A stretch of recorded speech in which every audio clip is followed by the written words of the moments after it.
There's a sign on the highway. There's a fork in the road. A lifetime of lessons learned don't mean nothing, it shows. Armchair doctor, experts making all the rules, selling us their theories while they take us all for fools. And there's nowhere left to hide on that freedom road. Don't tell me what to think, don't tell me how to live on that freedom road. Get your hand out of my pocket, I got no more to give, I got no more to give.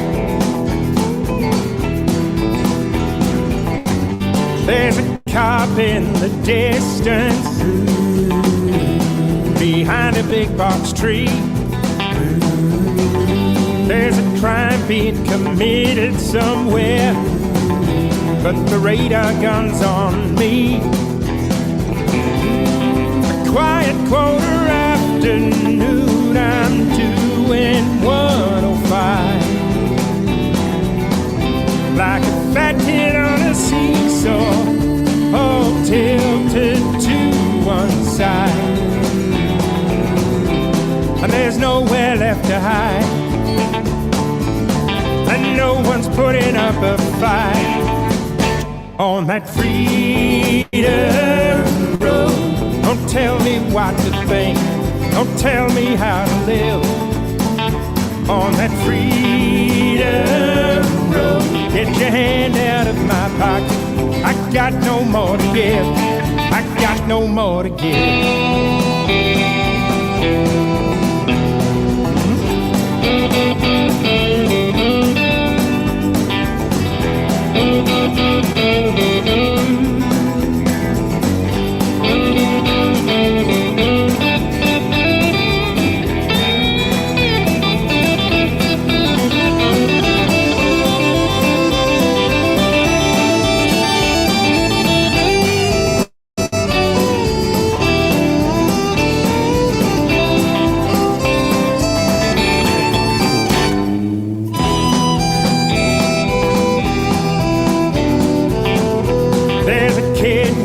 Clipboard,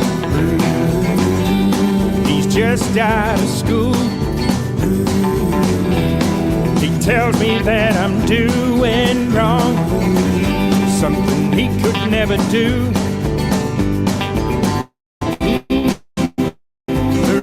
Writing in a textbook ain't no substitute for life. The rules and regulations, they're just dumbing down our minds. And there's nowhere left to hide, and no one's putting up a fight. They're all just waiting around to die on that freedom road. Don't tell me what to think, don't tell me how to live on that freedom road. Get your hand out of my pocket, I got no more to give on that freedom.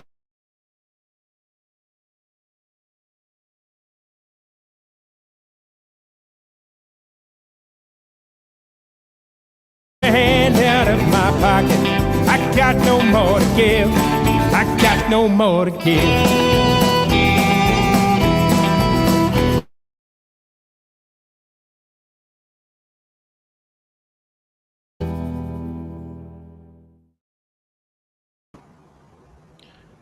And here we are in Perth again, and just bringing in our guest today, Dr. Mark Lofts, who I met at Collins the other day. We did a brief interview, and I invited you on. Dr. Paul Oosterhuis might join us. We're in Perth, he's in Sydney, so he's like 3 months ahead of us. But yeah. So first off, how are you, and how as a retired doctor, what are your thoughts on what's happening to the country now with the fuel? We just saw $3.11 as we came up here for diesel, and we saw a garage that had no diesel. That's right. That's what we've got now. I'm very well personally, but everybody is doing very poorly. And your introductory song spelled it out fully. The doctors are corrupt and the standard of living is going to fall because of inflating price rises everywhere. You think So, you think what we're looking at now is what happened with COVID? Like this basically went around the world. It appears that it was orchestrated, and now here we are again. And because without fuel, everything is in fuel. It's in our clothes, it's in our cars, it's in the plastic we wrap stuff in. It's everything. Do you think this is just that's an right. accident, or we're actually looking at a next phase heading to this 2030 agenda? Yes, we are. We're heading to this 2030 agenda, and it's been coming on for a much longer time, over 100 years, but has been very bad since 2019. I only really became aware of it when I just happened to be listening to a record that I'd had from a long time ago, a piece of music by a person called Louis Vierne, who was an organist at Notre Dame Cathedral. And I've been reading about him and found that he trained at another cathedral called Saint-Sulpice, which I was vaguely aware of from my studies on Gnosticism. Anyway, within 48 hours, that was in March 2019, Saint-Sulpice Cathedral was badly burnt by fire. Yeah. And that meant nothing to me at the time. But a month later, Notre Dame Cathedral burnt down. And that's when I knew that the burning of both cathedrals was deliberate and that there was a big agenda which was just about to be tipped upon us. But I had no idea what it was. So that when in July of 2019, I visited the USA and met with Joseph Atwill, he's the author of the famous book, Caesar's Messiah, we were talking about what it could mean. But because of my medical background, it blinded me to the fact that what was coming was COVID, even though they were starting to talk about it then. So I didn't realise until November of 2019, when I myself got whatever this vicious version of COVID was when it was released, but I only realised in November of 2019 that this COVID was the scam, because I knew that flus are not treated with vaccines, and it was only because. Right. And it was only because before you go on, Doc, could you just give us for those who aren't aware, why is it that you can't vaccinate against a flu? Because flus come in many different kinds. They also undergo great mutation, and also because vaccination itself is very dangerous. What you do, you introduce aluminium, a little bit of mercury, and a lot of other compounds which stimulate an immune response. And when you stimulate an immune response, you're hoping you're going to have an immune response to the particular antigen, the particular part of whatever organism you're trying to create immunity to. But the problem is that when you do it, you also create immune reactions towards your own bodily tissues. And this is the real horror, and is the reason why vaccination has only very little recommendation, or even none at all, according to Judy Wileman. The problem here is that when you induce autoimmunity, you make autoimmune reaction to your own antigens, your own body. And this gives rise to a whole host of diseases called autoimmune diseases. These diseases include rheumatoid arthritis, lupus erythematosus, where you actually get antibodies to your own DNA, others like scleroderma, celiac disease, mixed connective tissue disease. While these diseases are rare in the community, when you add them all together, they are common, and they have become increasingly common for over 60 years. And when I was a medical student in 1976, when I was just starting out at hospitals learning about medicine, everyone was talking about the fact that autoimmune diseases were becoming rarer. Thus, 9 years later, when I was working at Royal Perth Hospital, I decided I wanted to be an immunologist. I started immersing myself in this subject in greater detail. And while I was there, it occurred to me that the reason we're getting increasing autoimmune diseases, there must be some underlying cause. And it finally occurred to me that the one thing we're giving people more and more of is vaccines. And I remember speaking to the young immunologist there. He was 8-9 years older than me.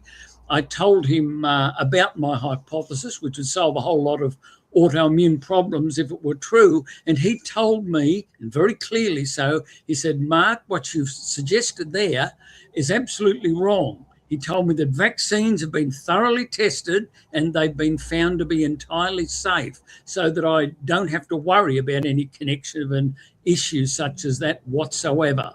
And I remain blind to the danger of vaccines until I read Joseph Atwell's book, Caesar's Messiah, which of course is dealing with a different subject. But then I went on to his podcasts, and he described having 2 children, and each of those children had children of their own. And of each of them, one of the children had had autism.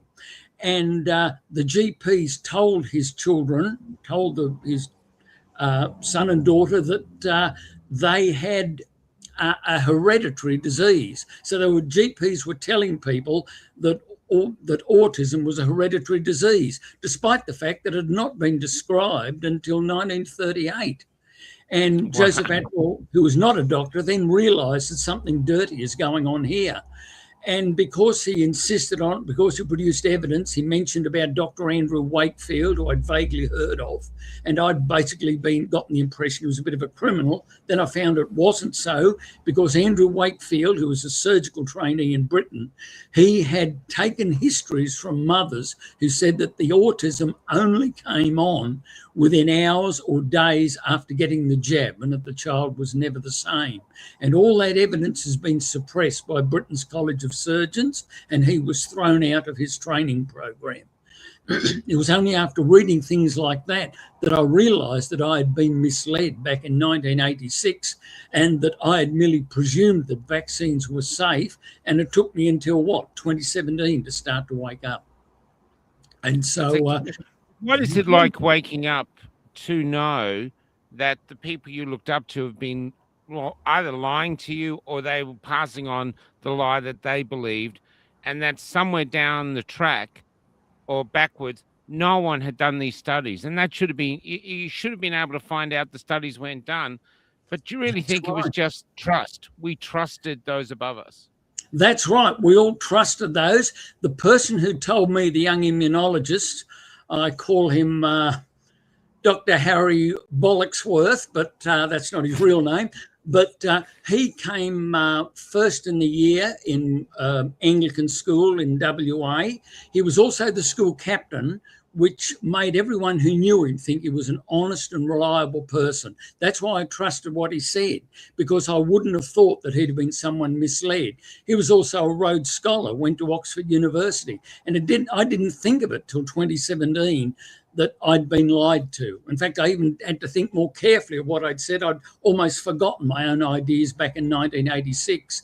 And you're going to ask me whether he was deliberately lying or he just believed the BS he was told by That's seeing exactly right. That is my question, yeah.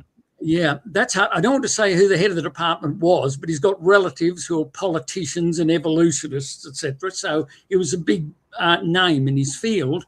And while he was terribly prejudiced, I tended to think that Dr. Bollocksworth got his ideas elsewhere. And when I think about it, I think he was consciously lying to me, because I'd have thought he was a person too intelligent to know to be fooled like that. So I find it very hard to say, and perhaps he's innocent and misled. Well, he's still alive. He'd be 79 now, and I hope that he listened to this podcast and realised the big mistake he'd made in life.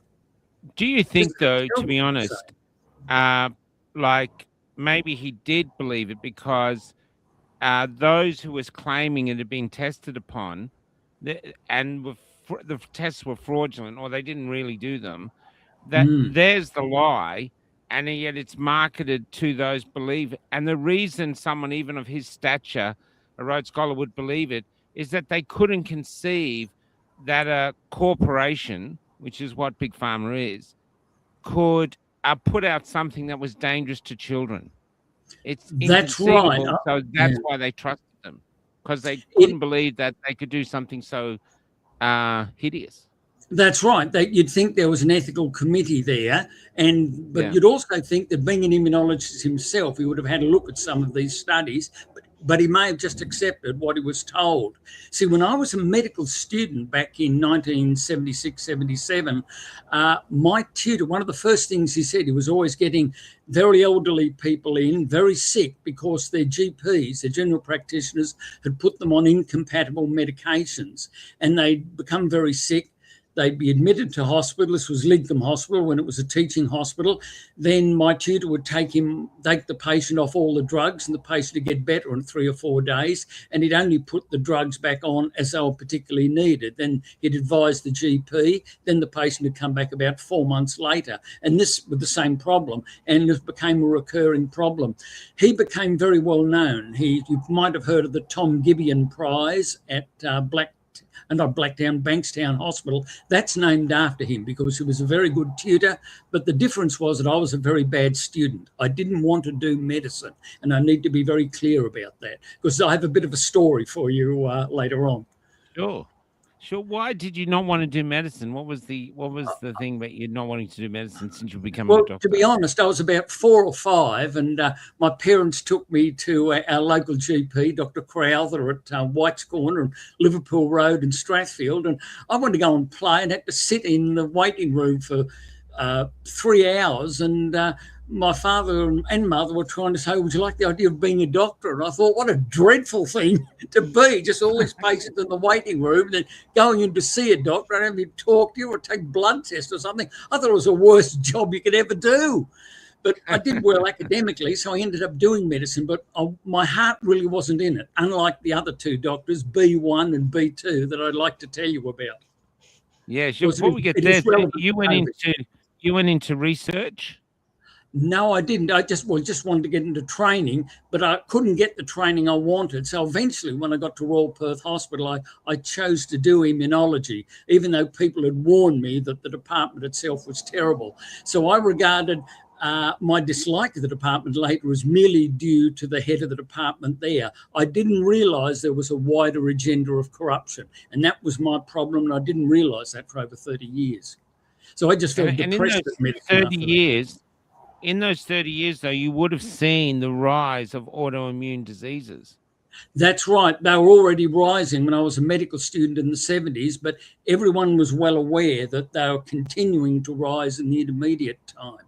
But I just thought that the medicos were honest, but just a bit dumb. But after what I'd experienced in that particular department, I wanted to get out of medicine. I said I did a bit of general practice for a while, but finally in 1995, I gave up doing medicine because I realised that our whole world was headed for disaster because the people who run the world were totally corrupt. But I didn't realise that this extended deeply into medicine through Big Pharma, even though my tutor, Tom Gibeon, had told us all that Big Pharma would gradually grow in power over the coming decades.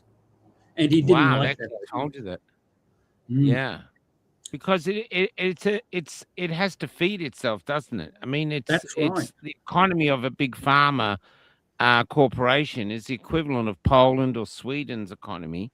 So it has to sustain itself, and it can only sustain itself if people are sick.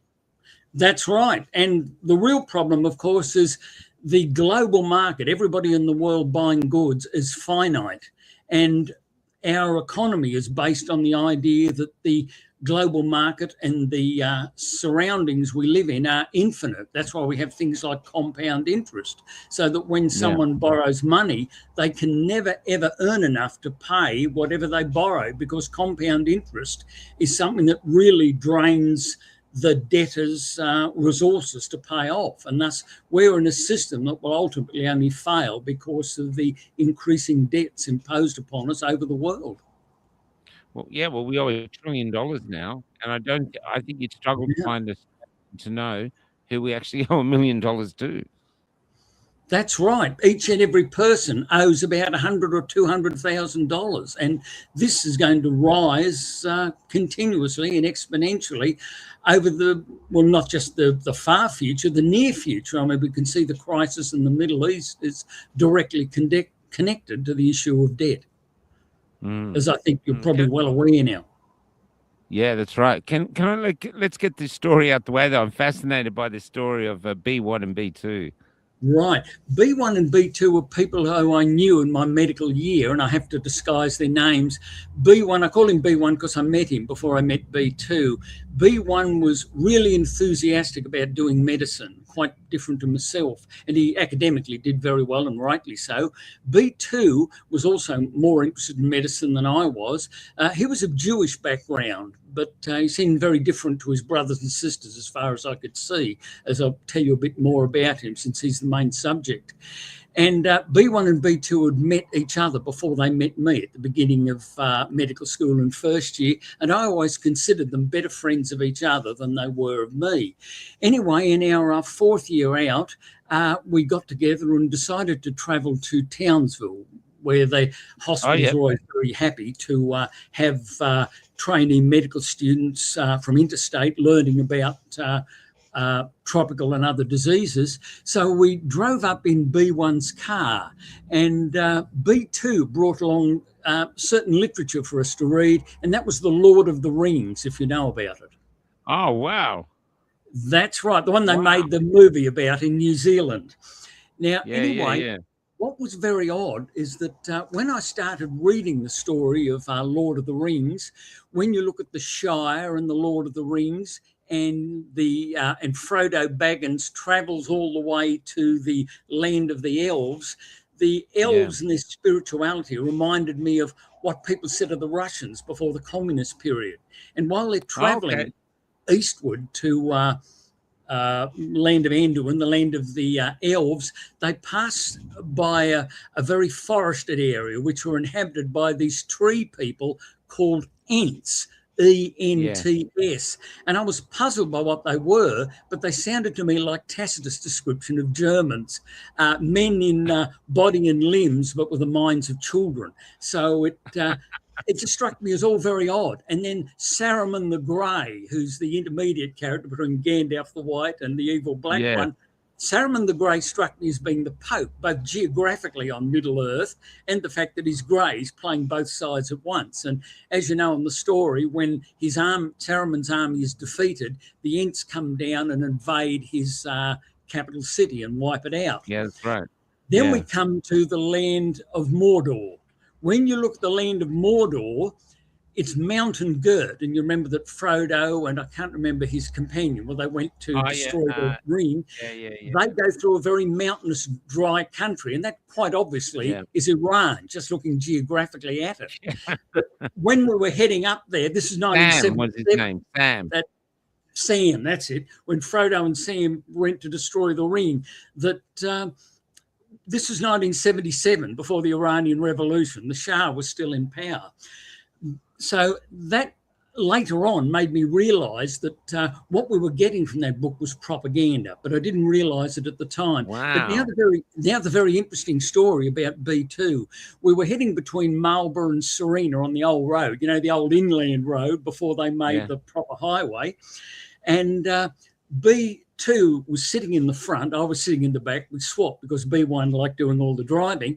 And B2 said to B1, they wanted to be really had the intent of being doctors. He said, what would you do if a 12-year-old girl came into your surgery and asked for contraceptives because she was going to have sex with a boyfriend anyway, but she wanted to make sure she didn't get pregnant? And the two of them totally disagreed. B1 said, well, what about the mother or child welfare? And B2 tries to exclude those two. And B1 said, well, it's a police matter because I'm doing something illegal. And the argument grew and grew and became very hostile. And I was thinking, whatever you do, don't ask me. I don't want to be a part of it. Luckily, neither of them turned to ask my opinion because I didn't have the brains to provide one, I must be honest. And the two of them almost at hammer and tongs, and suddenly B1 was driving, just shut everything up. I mean, he had to concentrate on driving, and the two of them lost their friendship there and then. And so when we were late travelling around, they basically communicated through me. And B2 then was the victim of a cougar attack in Townsville. By cougar, I don't mean an escaped animal from a zoo. I mean a woman about 10 years older than him. And anyway, about a year later, he was telling me when he came back to Sydney that this cougar had come from Townsville to Sydney and was going to look him up. And I thought, well, that will teach him a lesson about problems in human relationships. So now I then went to WA. I haven't contacted them for many years. So now I move forward to the COVID period. And in the COVID period, I was thinking to myself, now what does B1 think, since I knew B1 would be some medical specialist? So I went to see him in early 2022, I think, and I gave him Judy Wilemans and my information. He hasn't called me back. So after that, I decided to think, well, I wonder what happened to B2, because remember B2 was Jewish. And anyway, it turned out when I looked up and typed in his name, I found that he'd been reprimanded by the medical board because he had a questionable a sexual assault on a woman in surgery, and he could only practice under supervision. I was so shocked at that, and I thought, well, I can't really ask for his help in COVID. It'll all backfire. So I really felt stuck after that doctors who'd been so committed or seem to be so end up in a way that they're just trapped in the system, or they end up being discarded by the system. So I couldn't do anything. It was a very unhappy story. But the importance of B2, and I don't include his brothers and sisters in this, so I don't know them well, that B2 had imbibed all this ideology of what I would call, well, what is commonly called the Frankfurt School. And I just show a picture of one of the books the Frankfurt School has. It's by Herbert Marcuse. It's called Eros and Civilization, published in 1955, the very year I was born. You don't have to read the cover. All you have to do is look at the lipstick on the front, because the lipstick says it all. It basically says that Herbert Marcuse said, based on Sigmund Freud's idea of infant sexuality, that we have to liberate infant sexuality. And he basically approves of paedophilia, child molestation. But he puts it in a form in the book. He puts it in a very academic form that ordinary readers wouldn't want to read, because it's a very tangled language. And because he's German, he knows French as well, he can make up English sentences which are very long, convoluted and confusing.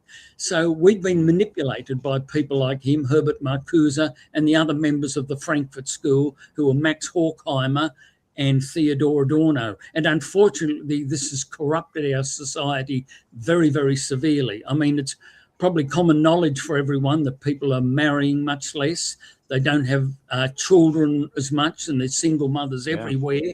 And men who feel suicidal because they don't have a partner. And this corruption in our society has come about ever since Freud's time through the Frankfurt School.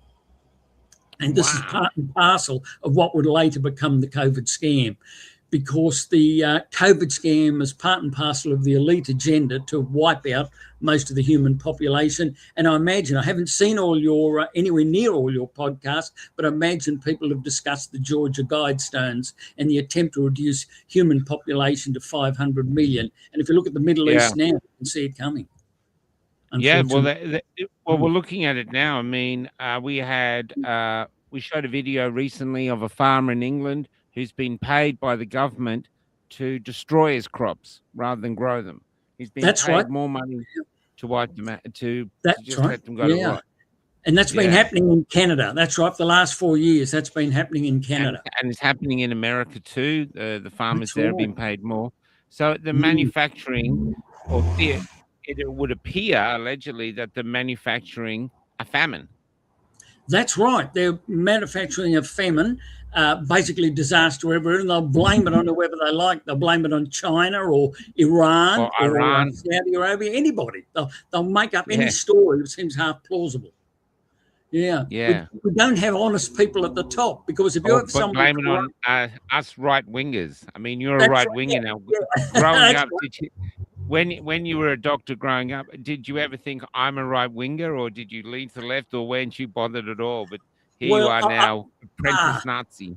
yeah. Well, when I was in my last year of medical school, I went out with this girl. She was also a medical student, and I thought she was a bit left wing for me. But when I broke with her 2 years later, at the end of my first year in medicine, I thought she was too right wing for me. So I actually was rather left wing, and I ended up joining a Marxist party for a while. But I was kicked out of Wow. that in 1994. But it enabled Why me were to you look kicked very out? carefully. Why were you kicked out of a Marxist party? Well, I was kicked out because I said we shouldn't be involved in a broad anti-fascist action in 1994 because it will be backed by the Zionists, and you people already know that Palestinians are being oppressed. But that wasn't good enough for them when I said that. I just got kicked out straight away because they hate anyone who looks a little bit right.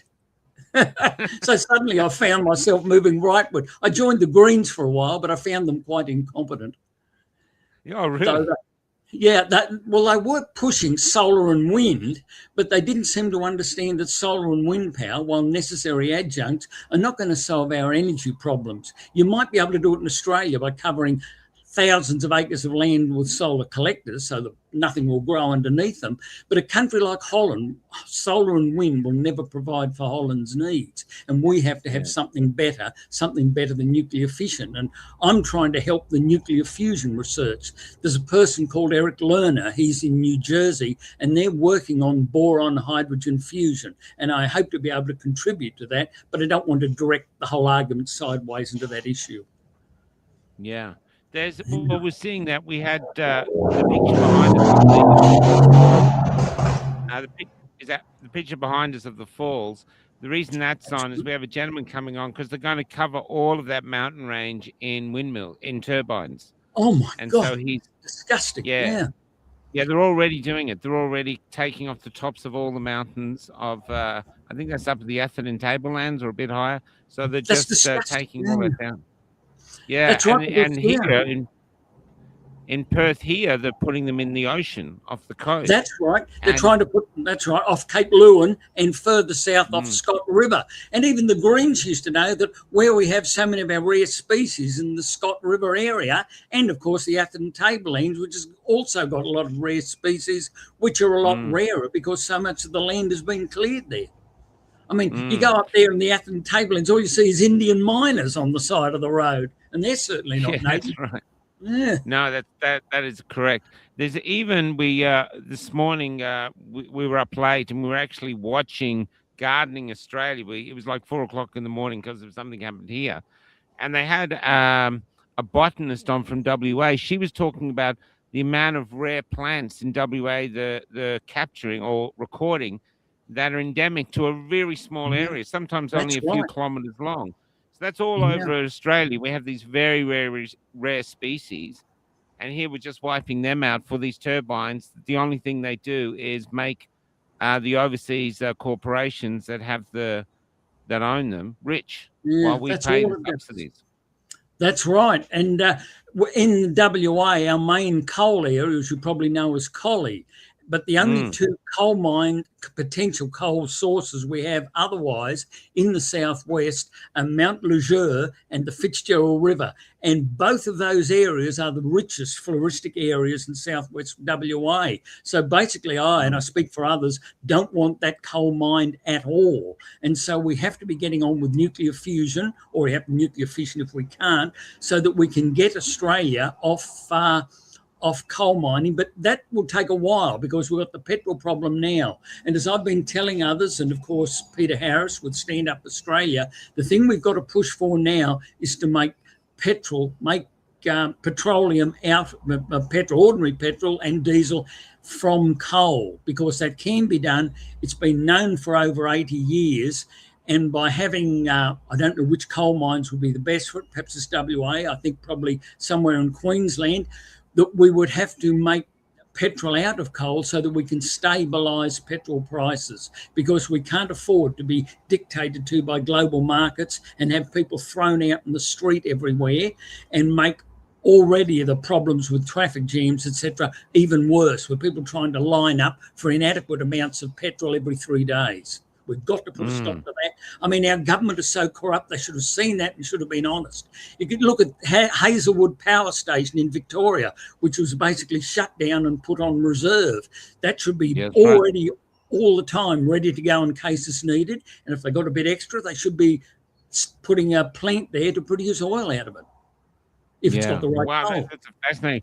But the thing is, though, I think right now, I don't think it's ever been clearer to Australia that our political system, Liberal and Labor, are not fit for purpose anymore. Exactly. I was telling someone, say you owned a cafe and you put me in charge for a month and you came back and said, where's the profit? And I said, oh, I gave all the coffee away for free. I just felt it was the right thing to do, you know, and all you're left with is the bills for buying the coffee and all these and the power bills and everything. And there's no money to pay for it because I've given everything away for free. You would sack me immediately. That's right. And you would sue me. You would sue me and you'd sack me. So to me, I'm thinking, you politicians did this. We need some justice here. You know, there's talk now that the amount of oil they gave away when Howard started it, giving away the gas, equates to $1 trillion worth of profit we've lost from our cut. And that's the debt we're leaving our children. That's right. We're leaving our children a permanent debt that can never, ever be paid because of our corrupt monetary system. And we have to fix up the banks, and we also have to get better people in charge. You can't have our politicians vetted at places like the Epstein Archipelago, that our politicians do these nasty things because certain people have photographs of them doing various disgusting things that no one would tolerate. Because once the leader of the country ends up justifying that, all the other people with their hidden sexual desires, and we all have them, they'll want to be able to do the same.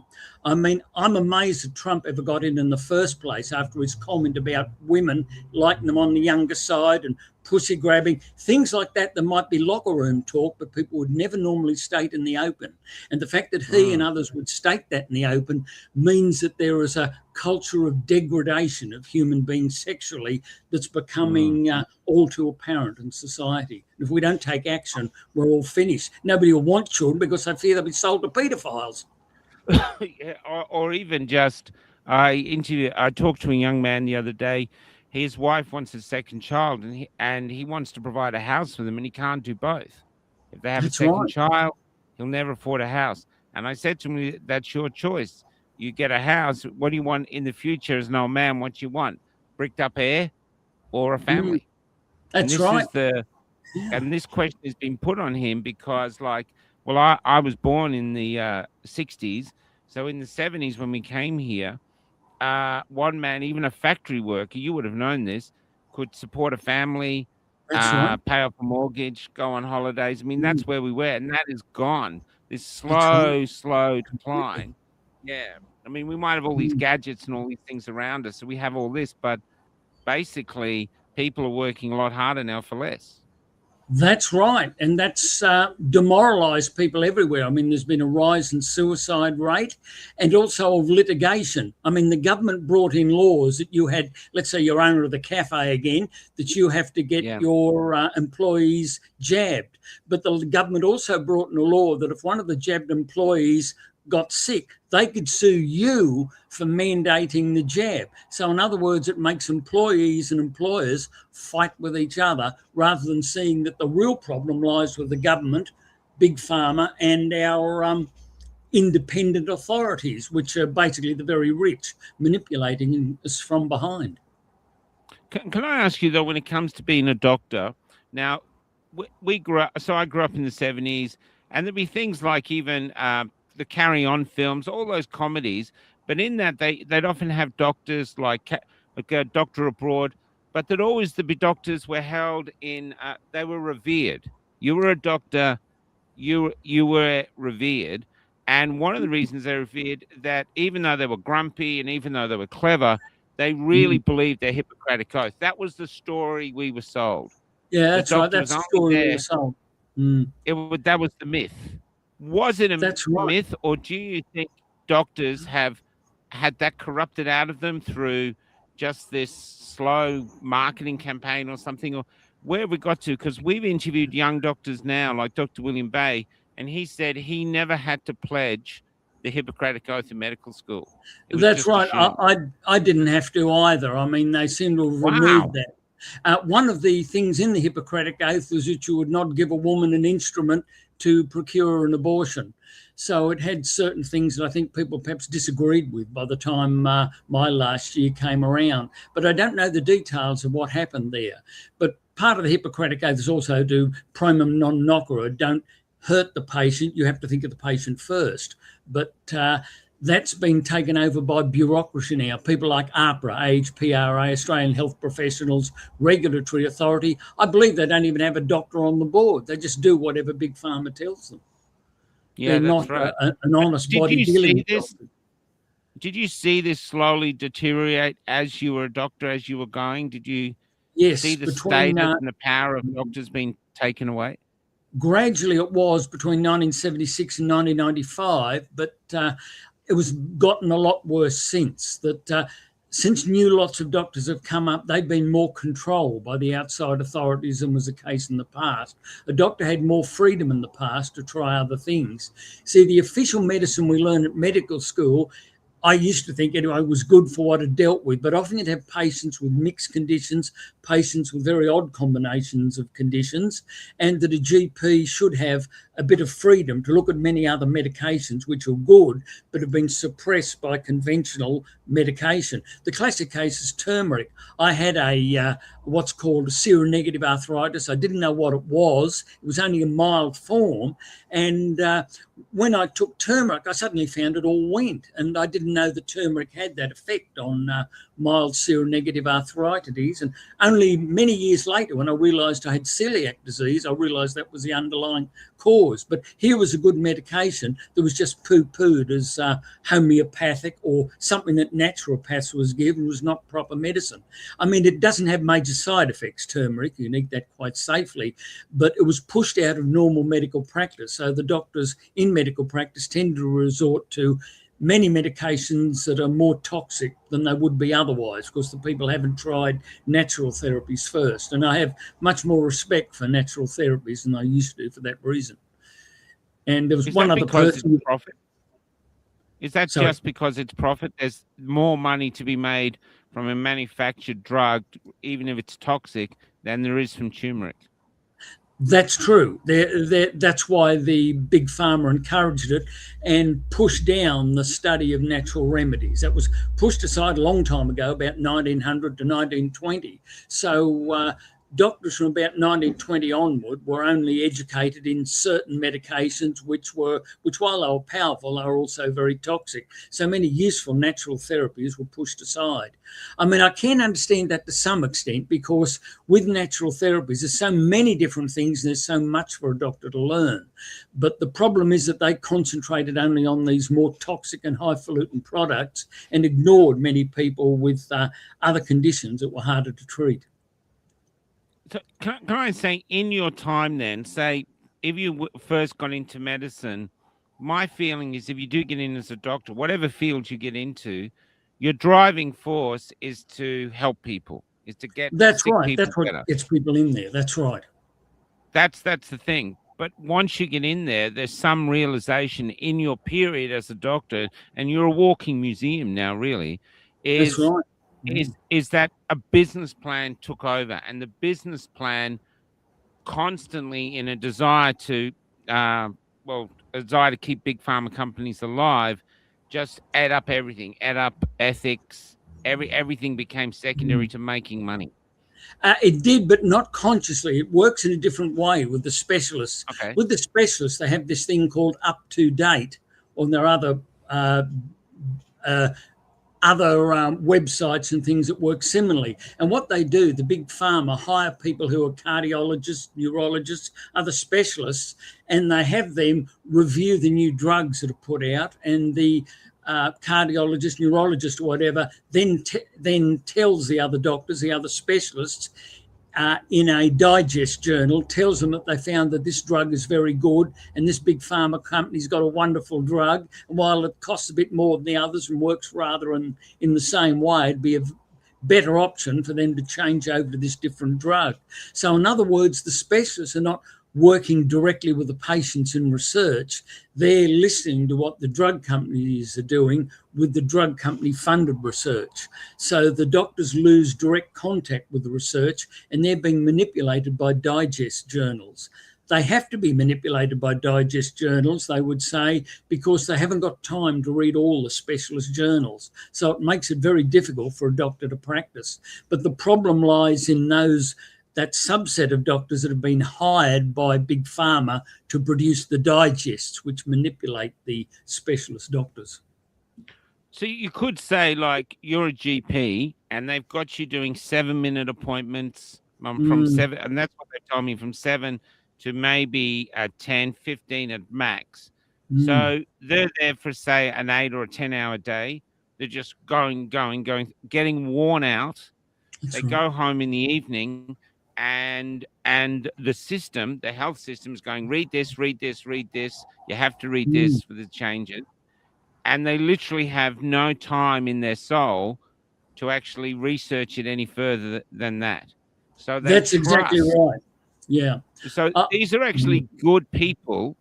Instead of saying demonizing doctors, these are actually good people who are believing that those who are teaching them to be doctors, who apparently have their back, are actually on the side of healing humanity, where in actual fact, sadly, they might go that way, but it's through profit. It has to be profitable. That's right. So, that's how they're slanting it now, that it has to be profitable as well, which was not the original intent of medicine. I mean, in the colleges, they've now brought in costing of various treatments you can give, which might be true for someone who's very elderly, doesn't have very long to live, but it shouldn't be brought into general medical discussion like that. I mean, a doctor has a commitment to make his patient as well as possible and not consider financial situation. That's up to the superintendent of the hospital or whatever. Says, look, we can't afford that, and you just have to put up with it. But it shouldn't be the decision of the doctor himself. The doctor's trying to get the patient right. So the doctors themselves could actually suffer from, especially GPs, could actually suffer from depression. And I know there's a high suicide rate amongst them.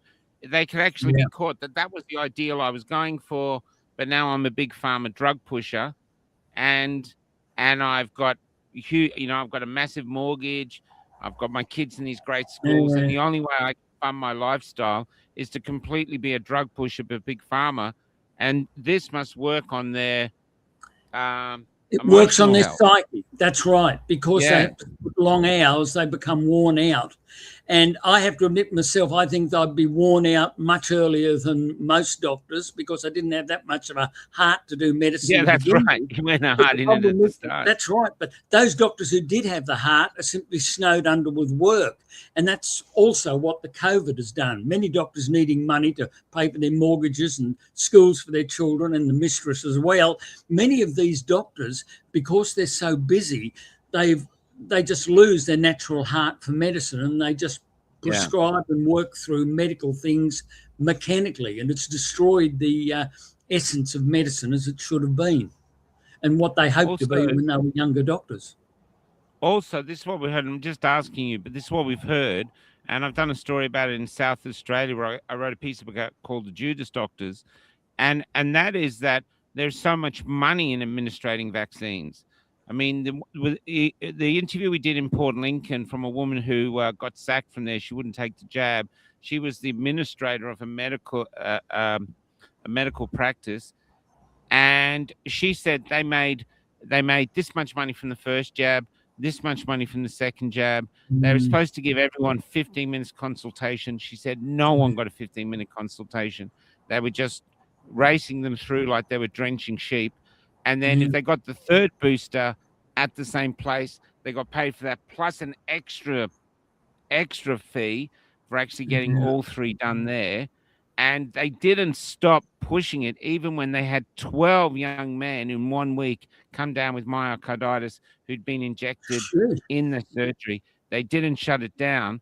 And what the health industry did, this is what we were told by there, in the same town, which is a small town, that another surgery was set up very quickly with 3 cardiologists who were very hard to find in the COVID era. Mm. And I'm wondering, That, this yeah. is Big Pharma doing basically, what would you call it? Trying to manage the crisis.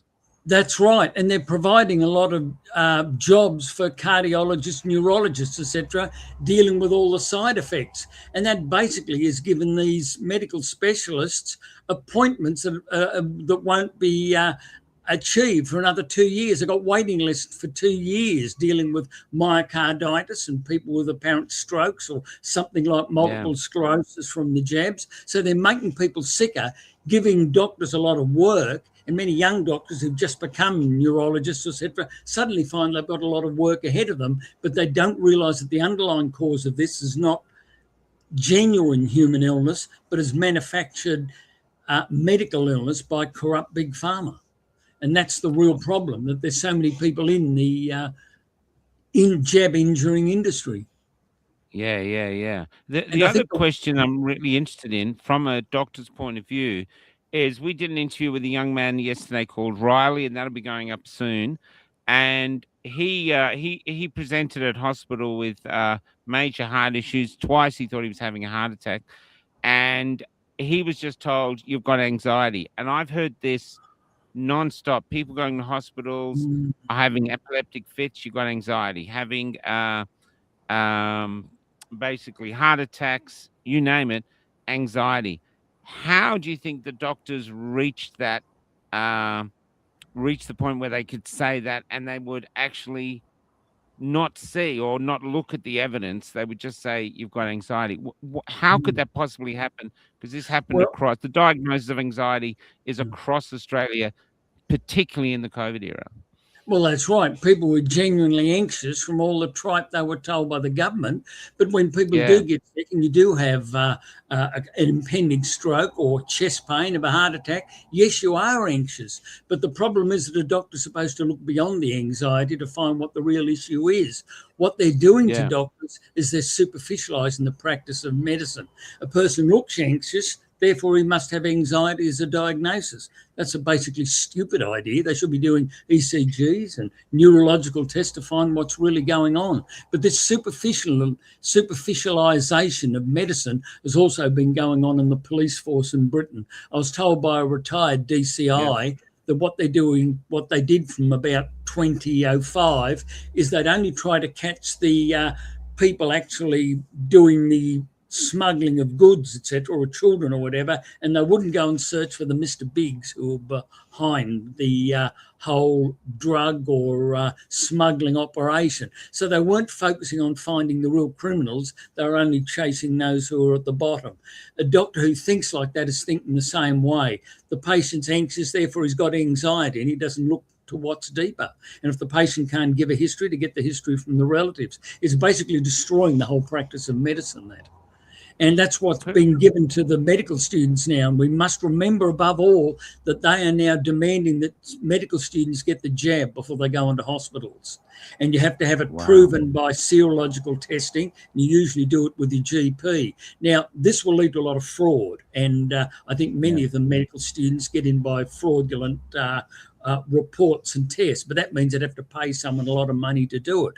But if, say, most of the medical students are not like that and they have been jabbed, all that means is they're going to be sicker later in life, and very likely they won't have children, because all these jabs are filled with we're not exactly sure what they're filled of, but if they're filled with this syncytin protein, which is supposedly part of the COVID molecule, syncytin is related to the syncytin is related to a protein in the human body which ensures the conception, ensures the embedding of the fertilized ovum in the uterus. And so if you make antibodies to syncytin, which is related to this COVID spike protein, you will end up becoming sterile. And also this protein is associated with sperm motility. So those young doctors who are getting jabbed now, they will find themselves in the future being subfertile. And now I should mention something that even I heard in medical school. When they studied sperm ejaculates, they studied it from about 1910. And by the time I was at medical school, they told us in 1976 that male sperm ejaculates has decreased over the previous 50 years. And now, nearly 50 years on, male ejaculates, sperm ejaculates are even less than what they used to be before, and there are more malformed sperm than before. And we only have to wonder, what are the many causes for human sperm malfunction now in the 2020s? And that these things have not been investigated. Can I just go back to anxiety, though? When you were doing your training, would they say to you, look, you're going to get people who are coming in with heart attack, claiming they have heart attacks, but always go for anxiety, because you're going to find, because can you actually have a heart attack just from being anxious? Well, if you already have ischemic heart disease and you're anxious over something else, yes, it can trigger a heart attack, but you can prove the difference between the heart attack and the anxiety, because the person already anxious will suddenly have real pain in the chest, and then they'll become even more anxious for obvious reasons, especially if they're faint and they're falling on the floor. So anxiety is a big part of it, but as a doctor, you're not told that people just have anxiety. This is nonsense. It's being told to medical students and young doctors now. And the problem is it's becoming established among young doctors, this inferior way of thinking. Yeah, because this young man I interviewed, and I've interviewed loads like this, he stopped going to hospital, even though he was having heart issues, because he was just dismissed, you know? That's right. Is it hard for you as a doctor, even though you said your heart wasn't in it, but you've still given your life to it? Yeah, is it hard to watch the decline of the art of medicine? Because Dr. Paul always talks about the art of medicine, which he says doesn't exist anymore. Yeah. That's right. It's been lost. We have the science of medicine, but the science is corrupted as well. I mean, the basic problem with medicine now, it is dominated by mathematics. See, I'll just give you an example. Let's say we're going to have another type of COVID, say, pudding pox or something like that. They'll make some horrible name there. And they claim that 1 million Australians are going to die, or over 1 million. And anyway, they bring in mass lockdowns and jabs. And after a year or so, after this new COVID pandemic has passed, they find that 50,000 people died from the disease. They tested people with motorcycle crashes and things, and they classed that as COVID because the person had a positive sample with the RATS test, and most of the people who died were over 86. And we had 50,000 dead. And then the government will announce after the 2 years that these mass lockdowns and jabs saved 1 million lives. The point is that the claim is wrong, because you can't assess just from the DNA of the spike protein or the virus or the accompanying claims of research that you're going to have 1 million die. And so the mathematical claims, even though they're based on correct equations, the numbers inserted into it will simply be wrong, and they're only done to scare people, make them anxious, exaggerate the problem, then make a false claim that the jabs, the masks and the lockdown saved 1 million lives when they didn't save anybody and only made things a lot worse. We've lost the standards of objectivity for science, and this is done through corrupt mathematics. And that's where the real problem is. You talked about mathematics the other night. Could you expand on that? Yes, the idea in modern science is that everything is basically a mathematical construction, and that everything is either predetermined or it's governed by a god or gods outside the natural realm. But the idea that if you make more precise mathematics and you reduce science of all sorts to mathematics, you can make precise predictions and make great understanding that you couldn't make otherwise. All of this originally comes from Galileo, who said that the language of nature is written in the language of mathematics, but what he called mathematics was geometry. algebra, the idea of mathematical calculations with numbers, had only just come in at the time. And as you'll probably know, the term algebra is of, and the whole concept is of Islamic invention. It comes from the Islamic world, which introduced the modern Hindu-Arabic number system and the number 0. So it was quite different to what people had studied in science before Galileo. But the problem was that mathematics then became tied up in the notion of Freemasonry with Isaac Newton. And they put forward strange ideas that mathematics would control the universe. If we understood mathematics better, then we would be able to control human thought and control the future, absolutely. Even though, of course, research has shown that you can't. I mean, quantum theory shows that humans do have the potential for free will because the motion of subatomic particles is not predetermined absolutely by everything around them and by their internal content. But see, we've had false theories, things like Einstein's relativity, which have given people the idea that mathematics is perfect and we can make these perfect calculations and predict things in nature and explain them, even though the explanation given by relativity is quite wrong, as I've been going into and researching. But the problem with mathematics is it's now used to dominate society entirely. And if you want to see the best example of that, read Yuval Noah Harari's works. They've been very much popularized around the world. And these give the idea that mathematics is a perfect world and that science will never measure up to it and we have to rely on mathematicians for our future.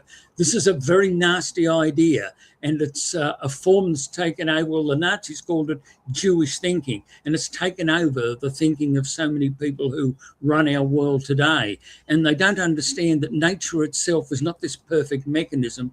It is very disordered. And unless we understand that there is an essential disorder in nature, we will keep making mistakes in politics, etc. It's like the Frankfurt School preaching infant sexuality and liberating infant sexuality. What is there to be liberated? Just disorder and just the activities of paedophiles. We have a society whose academia is totally corrupted. It's like people who are becoming transsexuals. I mean, some people are born intersex and they certainly have the right to have their anatomy altered to make them clearly one or the other. But when teachers are telling students that they should change their sex, where does that get the child? The child cannot become a fertile member of the opposite sex. And that obvious fact is being obscured for these people when they become adolescents and adults. So when you become an adolescent or an adult, you've had a transsexual operation, you make surgeons a lot of money, even though government assisted, and worse still, you are a permanent medical patient because you're always getting infections from your disordered anatomy. And this has to be stated clearly and honestly, not like the tripe that is being taught at teachers' colleges today. No, the detransitioners, they call them, the ones that have transitioned and now speak out about it, feel like they've been betrayed by the state and doctors.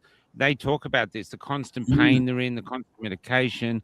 I saw something, I think one of the worst images of our era is the young girls proudly showing off their breasts have been cut off and they've got a big scar across their chest. I see that as heartbreaking. But what I found out now is that if they get pregnant and they start filling up with milk, it's actually incredibly painful because there's nowhere for it to go. Yeah, that's right. And they didn't have the operation properly. They left some breast tissue there, and it produces milk. Yeah, it's dreadful. And a man can never produce. By doctors who we deeply believe are there to heal us, and this is done by doctors who are actually betraying these people through an ideology. Can I go to mathematics? So can I just clarify from a lay guy? So what you're saying is the entire scientific community and including health, they kind of believe that maths is their God or it's the language of God. That's how. That's right. They believe that. That's right. That mathematics will give them a perfect answer for something, and they don't realise that mathematics, especially probabilistic mathematics, can only give you a general statistical presentation or a statistical graph of what is going to happen. It can't. It can't actually find the true cause. It cannot. It cannot predict absolutely. It can only predict on the basis of the variables it knows. And there's other variables which we don't know about, because matter itself is infinitely divisible. And that is something that has been hidden in science for many, many years. There is debate over it, but you get many scientists such as Steven Weinberg implying that there is such a thing as quarks and there is nothing smaller than quarks, or quarks as they call it. But the evidence from Eric Lerner and others finds that subatomic particles like protons, neutrons and electrons are actually vortices. They are vortices of spinning fluid, and they have poles which are basically magnetic poles, and that atomic nuclei organise on geometric principles based upon that.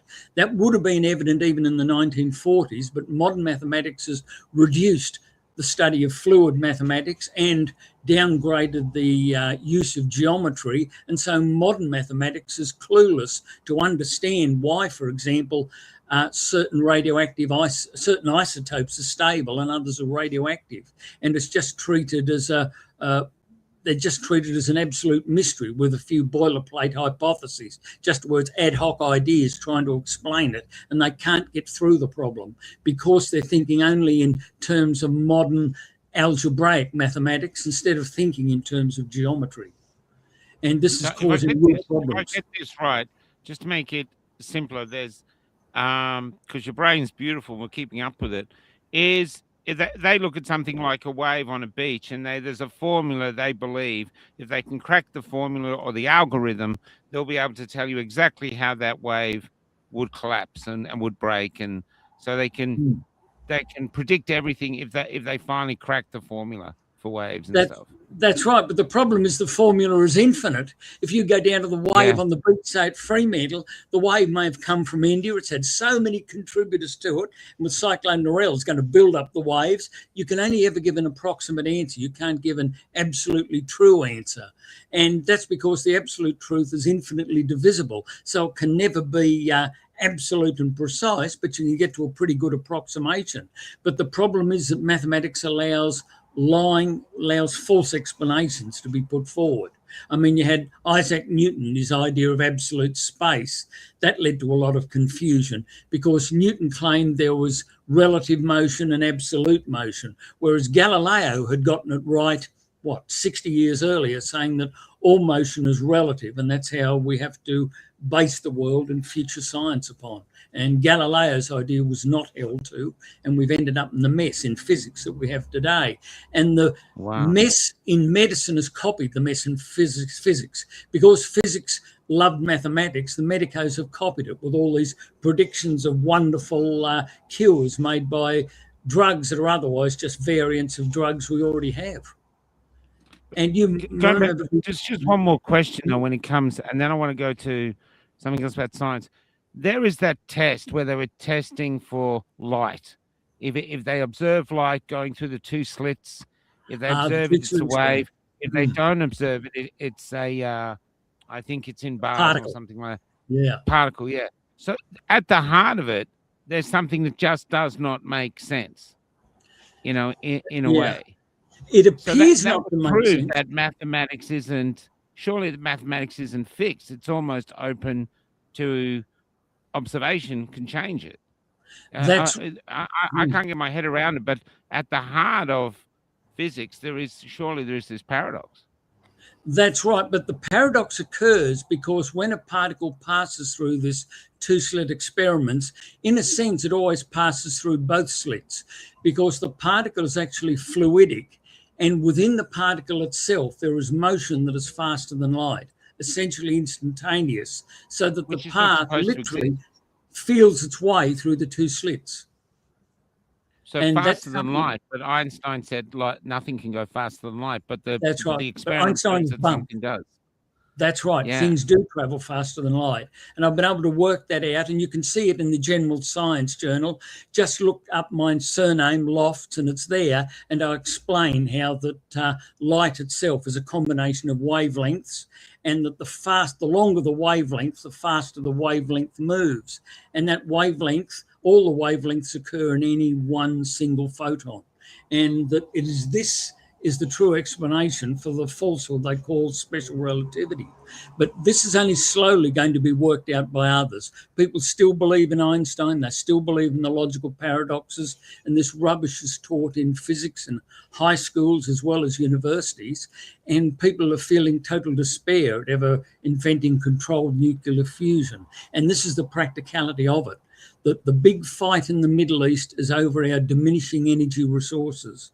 So that unless we get nuclear fusion solved, you're going to find America, Britain and other countries trying to grab the world's hydrocarbon resources for themselves. You only have to look at Donald Trump's comment that the oil sands of Venezuela really belong to the USA. Remember, he stated that quite openly, and they obviously think that of the people of Iran too, when Anglo-America used to own all the oil of Iran, and then Mohammed Mossadegh declared, well, no, the oil is part of the patrimony of Iran itself. So the Anglo-Americans overthrew him and replaced him with the Shah, who was the nominal monarch, and turned the Shah into a dictator at that time. And he held on until 1978 when the Iranian Revolution occurred, and this mess is still to reach its conclusion in the near future. So if we could get the energy problem solved, we wouldn't have this mess. They could come to an agreement saying, look, we're going to have this energy which will produce enough for all. Eric Lerner's idea is that we use boron and hydrogen, and boron is an abundant element. And if we can get nuclear fusion from that, the whole world will have abundant energy for many centuries. And fusion is different from fission. Very different. In nuclear fusion, the atoms combine. In the proton-proton reaction, which occurs in stars, hydrogen becomes helium and it releases a lot of energy. Now, they found out how to use that, but all they did was make a hydrogen bomb from it. So hydrogen bombs are only useful for blowing up cities. So what the people wanted to do from the 1950s was to have controlled nuclear fusion. But that requires an understanding of plasma. That's high energy gases, and requires an understanding that subatomic particles consist of fluid vortices, not of hard little balls or abstract points. And the problem is they haven't applied plasma equations consistently to try to work out the structure of plasma and how we can make it into controlled nuclear fusion. I mean, they've got this giant tokamak thing that they're building in France. It was supposed to have been completed 10 years ago. It's apparently only going to be completed, ITER they call it, and it's supposed to be going to just demonstrate that they can make helium out of hydrogen. But the alternative, the one based on boron, is a very good one, and Eric Lerner is approaching the capability of achieving this now. But it's going to be a lot of problems, and they're going to need a catalyst to ensure the function. But it's something we have to do. You sure he's suddenly not going to kill himself for no known reason? No, it's a plasma thing. It won't explode like a hydrogen bomb. It's totally different. But the scientist himself, you know, we have a lot of scientists who seem to be on breakthroughs, and then on the verge of a breakthrough, they hang themselves with their shoelaces. That's right. It happened with 2 nuclear fusion researchers. That's right. And it's good that you brought that up. We've got to bring that point out for everyone. That if we can solve the energy crisis, we won't have all this political strife we have now, and we'll be able to get rid of people like the friends of Jeffrey Epstein, who seem to be running our governments everywhere. We'll be able to tackle the issue and deal with it. They're like vampires. That's right. That's so all I they had an engineer just basically a backyard engineer. He approached me in Adelaide, and he had a spark plug that he designed, but it was built on other designs. He just got his own, and he said you could run Florence on water. It'd go in, it changes it so you could actually run it on water. And he said it was very easy to do. He said, and I said, come on and do the show. He said, if I come on and do the show, they'll kill me. And I was saying to him, well, don't tell anyone. Why don't we just get Florence done, and I'll just keep going. And like now it'd be perfect, because if I could keep going around, and if anyone says I'm running on water, what are you going to do? You know, we have that technology. So can I ask you, I come from the theater, I come from the arts world, or that's where I was.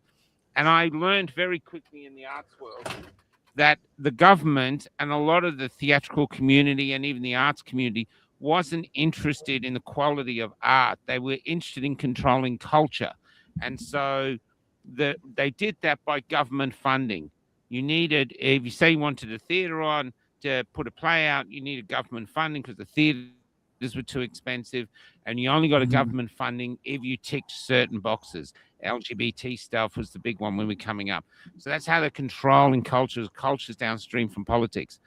But is science the same way? Is science tribal, based on funding? The funding controls the science, so that they're not so much interested in really making breakthroughs or really discovering how the world works. They're more interested in what they can monetize and profit, even if it's like climate change. This is climate change, it's happening. But this is why so many scientists are on board, because they want to eat, they want to pay their mortgage, and they want to disprove climate change. They could end up either dead or just irrelevant. And so is this what's happening there too? And because we base our reality on what comes from science and arts, basically this is how they're controlling us, with well done theatre from both sides, which might not actually be true at all, a true representation of the actual living world. That's absolutely right. I have a friend, she's a visual artist, and she's always complaining about that. Absolutely true in arts, and it's absolutely true in science. They only fund what they think they can make a lot of money out of. That's why with many existing drugs, we constantly have variants applied to the drugs. Often the variants may have more side effects, and they haven't been properly investigated, because the variant drug proves a bit more effective than the standard drug. Then they bring it in and the patients only get the side effects later. It was like that Vioxx scandal. They concentrated on its ability at treating rheumatoid arthritis, and they ignored its potential for causing heart attacks. And so 50,000 people died who didn't, or got heart attacks who didn't have to. So yes, the science is extremely corrupt, and people just fund their friends. And that's why things like Einstein have gone unchallenged for the last 80 years. Yeah, and that's right. Germany was a leading physics nation. There were people there who were Nobel Prize winners. They said that Einstein was bunk, but they couldn't actually nut out the problem because they didn't understand enough philosophy. I was able to do it because I started reading Nietzsche, and Nietzsche had a very penetrating understanding of the issues and helped me to understand so many of our modern philosophers better and how corrupt modern philosophy is. Can you just expand on that a little more? Because this is really, I'm more interested in philosophy than anything. What was it about Nietzsche exactly that saw him penetrate through stuff? Right. He wrote a small article called, it's on the science or objectivity outside the moral sense, that he knew in order to be able to combat claims of moralizing, etc., you had to be able to find something that was objectively or physically true, and that you have to base your moral thinking and how you think scientifically on fact first of all, before you bring emotion into it and try to suppress it. And his article was very insightful. He saw the relation between light and sound, and I wondered how he'd gotten that. I found it was due to the German language because of certain peculiarities there. But he was able to see that science itself is really an applied type of art, and that in order to make science really work, you have to have a proper objective principles on which it is based. He couldn't actually sort these out fully, but he knew that science would be corrupt unless it got rid of what he called modern ideas. And he didn't particularly associate it with Jewish ideas because they weren't particularly developed then. But he saw that modern ideas would lead to massive confusion among people. And in his best known work called Thus Spoke Zarathustra, in books 2 and 3, he outlines the situation. And so help me, he ends up presenting an idea that's basically that of Einstein's general relativity, but it's put in such a way that you have to know a bit about general relativity before you saw that he was referring to it. He's walking at night and he suddenly comes to a gate, and one side of the gate says backwards, the other side says forwards. And a dwarf that is sitting on his back, representing Einstein, who was only a baby then, says to him, "Do you not understand that forward and back have to meet sometime?" and basically that all Wow. of history is circular, so that after a suitable number of Google trillions of years, you and I would be sitting here together having exactly the same discussion all over again. That's the Yeah. idea that Nietzsche was trying to reveal, is what modern science leads to. It leads to everything to be precise, to be absolutely mathematical, to an extreme degree that all that will ever happen in the future is we'll just reproduce the past all over again. And it basically negates science entirely, since whatever happened either is predetermined or it has no cause at all. And it negates I, science I, altogether. I think also one thing we're realizing now, I mean, we have a country now who's terrified of the truth. Yes. Oh, People, yeah. they're not doing it. They're saying, you know, they're trying to end free speech. What they're trying to do is make the truth so dangerous. People, that's why they freak out. If you start these discussions, if we had this discussion in some cafes, people would be leaving the cafe, you know, almost like, I don't want to look at it. You know, I don't want to hear it. I don't want it infecting me, because I know I'm living in a world of lies, but I'm comfortable. I figured out how to do it. I'm paying my mortgage. I'm feeding my kids. And so I'm benefiting from living in the lies. And the That's truth right. is dangerous. We met a man who came over from Africa. He was living in a Sudanese refugee camp that he moved into to educate himself, because it's his village. There was no schools. So he moves to a Sudanese refugee camp, very dangerous place, he said. And then basically educated himself, came to Australia, got a job working for the government in Victoria. And he said, I got a memo. This is what he talked to us about. I got a memo that said, if anyone in any of the civil servants talk about Gaza or Israel, if they post anything about it, if they wear anything about it, if they're heard having a discussion over the water, you know, the water, whatever you call the water bottle, they're immediately dismissed, summarily gone. That's right. So they have to go through life seeing this thing and not talking about it. And so it's led to a world now that you and I live in now, where people can no longer debate, because That's those right. that believe this side cannot risk being proven wrong, because then they'll have the truth and their life could become a misery. That's right. So instead, they hold off the truth seekers like yourself and go, oh, you're just anti-Semitic. You're that's right. That's how they Islamophobe. do it. Yeah. You're a climate denier. Yeah. These are the border guards basically saying, keep the truth out of here, because we're basically building a world of lies, and what can we do about it? We're so small, so we're just going to live and try to survive within it. Theoretically, right. you could believe that. Yeah. Yeah, the best doctor I ever worked for, I mean, apart from the tutor I had, or him too, but the best doctor I ever worked for was a Dr. John Freeman down in Royal Hobart Hospital. He was hard to get along with, and he died only last year, but he was hard to get along with. But the thing is that what he demanded to do to patients was a bit different to others. Rather than use the chemical name for a tablet you'd give to the patient for a medication, he'd always want the trade name written there. And the reason why was because different companies had different quality standards with their medications. So he wanted to ensure the best was done, which was often the German brand, and he'd always insist the trade name be used. And he was very different to other doctors there, who thought only in a very mechanical style and just wrote down the chemical name or the agreed pharmacological name rather than the trade name. And it was only later I came to realise that he was a very concerned and understanding person. He also stood up for the forests in Tasmania when other doctors did not. And he was a member of the Liberal Party, not the Labor Party. But I think as he got older, he came to realise how useless that party was. Yeah, we're living in the era now where they're gone. The other thing that really interests me, though, and this is what leads to a discontent in someone's soul. All of us are born, not all of us, but a lot of us are born with a hunger to understand how the world works. Yes. I don't know how it works. I don't know if I've even seen a truth, but I've always been searching for it as a writer, as an artist. It just interests me. But this is what I thought, and just going to pass it to you, because you've got a hunger for truth. Now, let's believe you don't believe in God. You believe we're just created by the universe. You know, we're a universe. It's evolution. I don't think nature would give us an appetite for something if there was no way to feed it.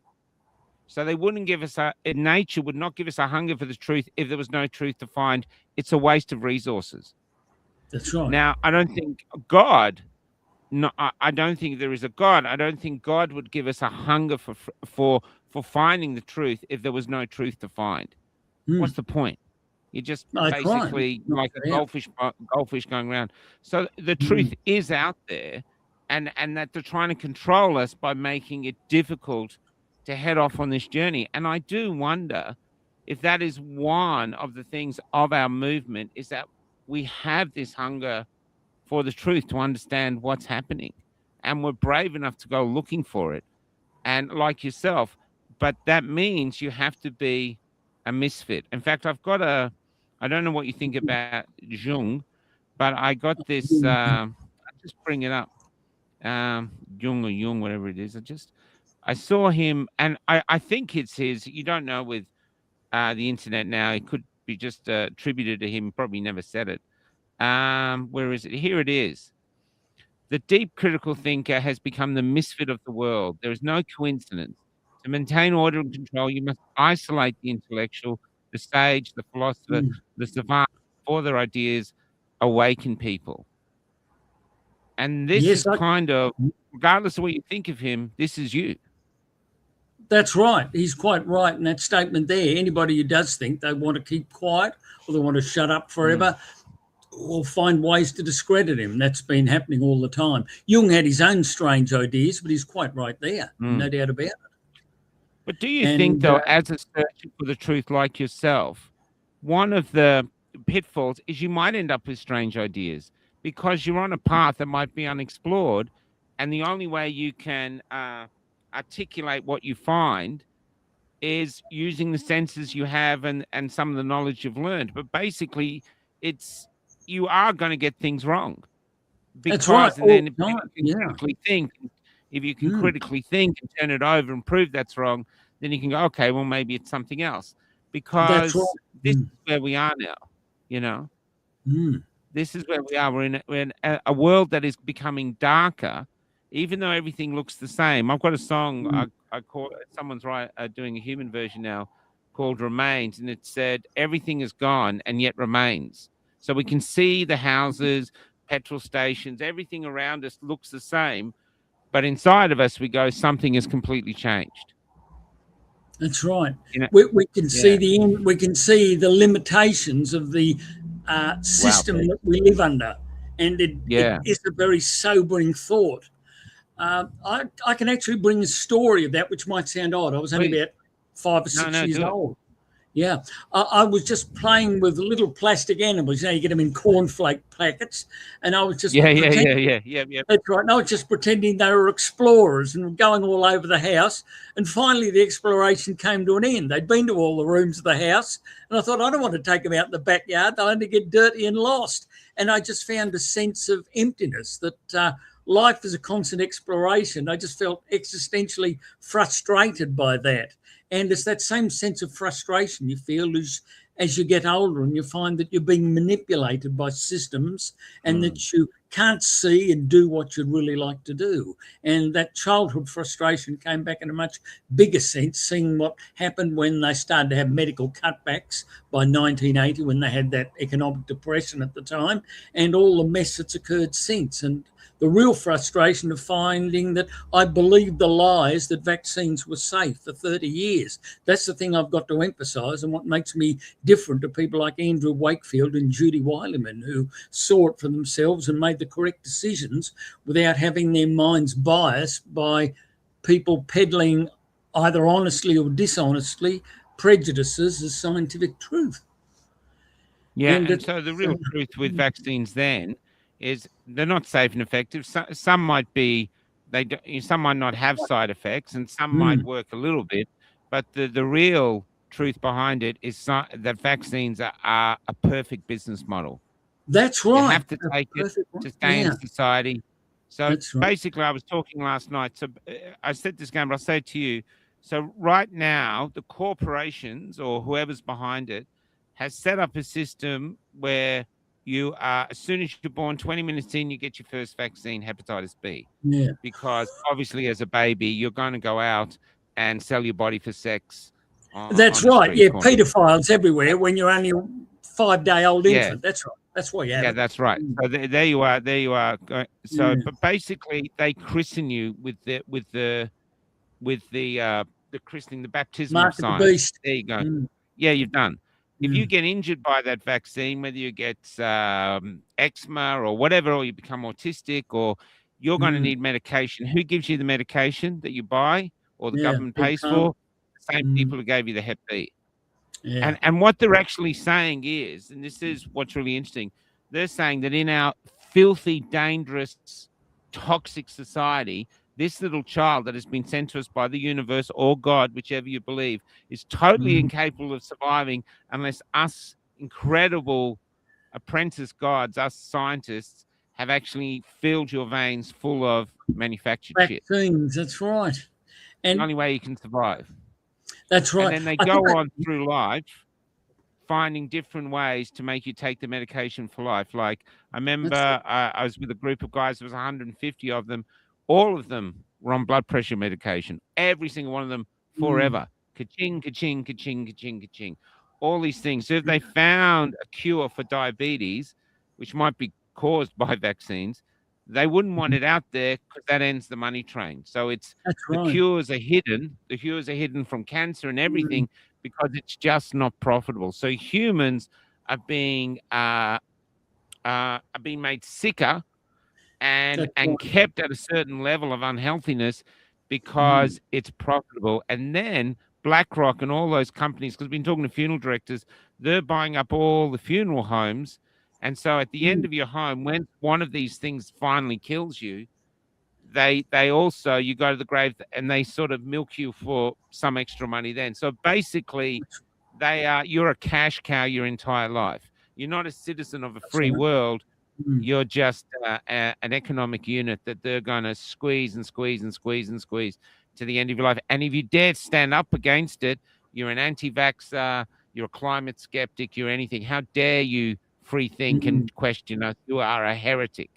That's So right. You they've become a really drug. basically, they've really basically created a religion, and it's actually a business model that they've wrapped in the dogma of a fake religion, put on the prayer on the front, safe and effective, and then sold it to the world. And if you question it, well, if they could, they'd be burning us at the stake. That's right. It's all a religion. They've conned the actual religions, whether you're Jew or Christian or Muslim or whatever, and you have people who are the ministers of those religions actually peddling it on their own people. It's disgusting. Yeah. They go for doctors like yourself. I know you retired before, but if you'd gone through COVID, I'm pretty sure you would have probably lost your license. And then, like all these doctors I've been interviewing and supporting, the process is not only the punishment for them, but if you're a young doctor, they're prosecuting people like Dr. Miley, torturing her life, basically to make sure that you do what you're told. Because if you speak out and you think vaccines cause autism, you'll be treated like these doctors. Is that what you want? You know, talk to your wife in her mansion. Talk to your wife in her new Tesla. Talk to your kids on their new mobile phones. Do you really want to lose all that because you yourself have finally found the moral courage to stand up and go, I've got a question about vaccines? Yeah.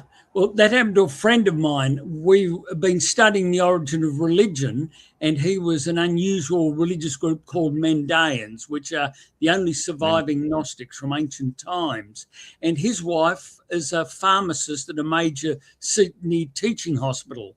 And when I told them about the danger of vaccines, well, they didn't listen initially because she herself was a pharmacist. She got the first 2 jabs safely, but the 3rd jab, she was badly injured and couldn't come to work for quite a few weeks. She had to take that time off. And then she realised that what I'd been saying was correct. And they immediately came onto my side. It seemed to have disturbed the other pharmacists at this teaching hospital. And then the teaching hospital stopped mandating it on people because not only her, but many others were injured by the 3rd jab.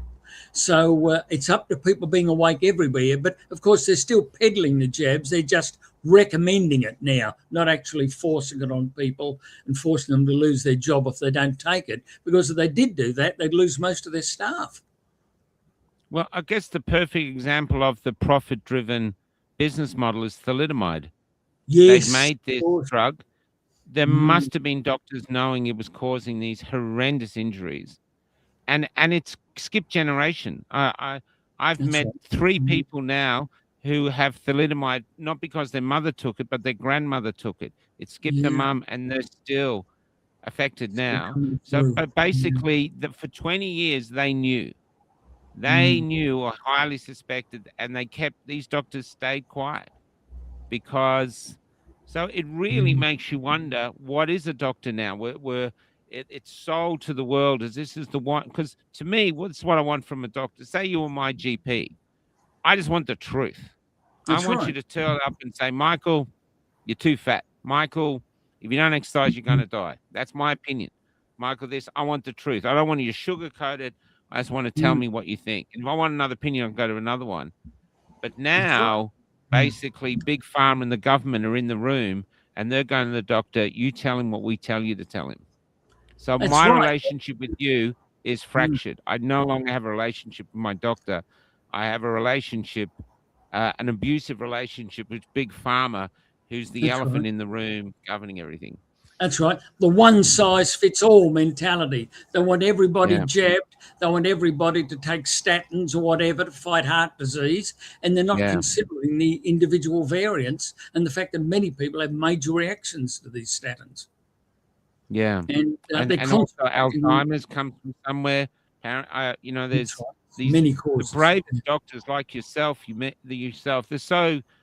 It's incredible to listen to people like you because I've seen other doctors coming out saying Alzheimer's never existed 100 years ago. It didn't exist. Well, it was It's rarer. it's it's Yeah. yeah, and now now there's like an epidemic. It's caused Mm. by something in our In our society. environment. That's right. See, Yeah. and vaccines weren't the only cause of problems. The reason for me getting celiac disease, as I found, the gastroenterologist told me, he said many antibiotics they used to give were very toxic and they changed the gut flora. I Wow. had streptomycin when I was little for pink eye, and that streptomycin apparently was a major cause of things like celiac disease, but they only discovered it years later, and it was withdrawn from human use, I think, in the late 60s.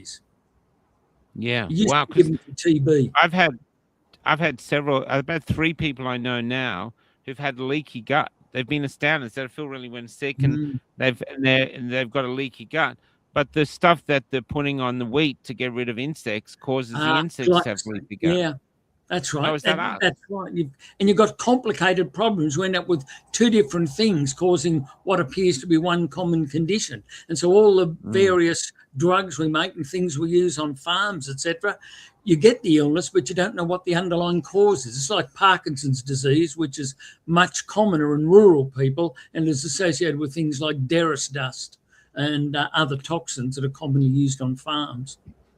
Well, let's move. It's a great discussion. Let's move to solutions. So I would say the majority of the world's people who weren't doctors would want doctors to live up to the Hippocratic Oath and would want doctors to tell them the truth. I mean, I know a few people go there to have a relationship with them. You know, they just love visiting them. Mm, do. But Yeah. but a good majority, I would only go to a doctor if I was so sick that I thought I need to go to a doctor. But most of us would go to a doctor for that Mm. relationship. So how do we get back there? How do we wrench our health system away from these oligarchs, away from whoever else is doing it, or even Mm. how do we rescue it from the philosophy of profit over health, and that health should Yeah. come first? How do you think we could even start the journey to reaching a world where health trumped profit? Well, What do the you think is first impossible? thing is we've got to allow doctors to decide what to do for their patients rather than being given blanket orders by groups like AHPRA, which are controlled by big pharma. So doctors have to be given some freedom to think about the individual patient and tailor solutions. The next thing is we've got to make sure that medical research is properly funded and is not controlled by drug companies. I can remember a drug company was comparing the effects of Septrin, that's cotrimoxazole, which they were pushing, as compared to amoxil, which was a fairly new drug back in 1978, and Septrin was a bit newer.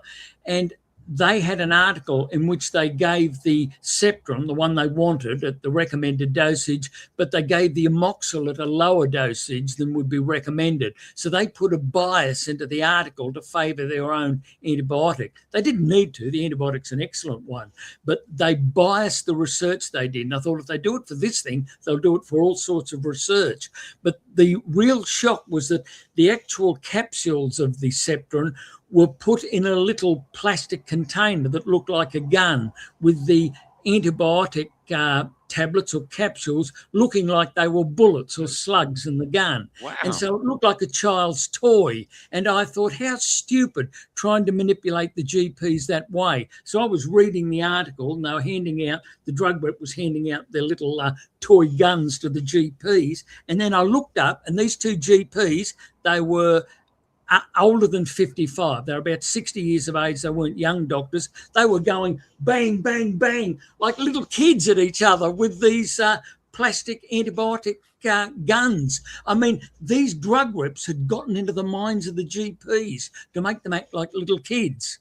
And it was then that I realised the power of the drug companies, that these two GPs, who I can regard even today as competent ones, as absolutely brainwashed by the drug companies. The drug companies know how doctors think, and they know how to manipulate them and bring out the inner child and distract them from critical thinking.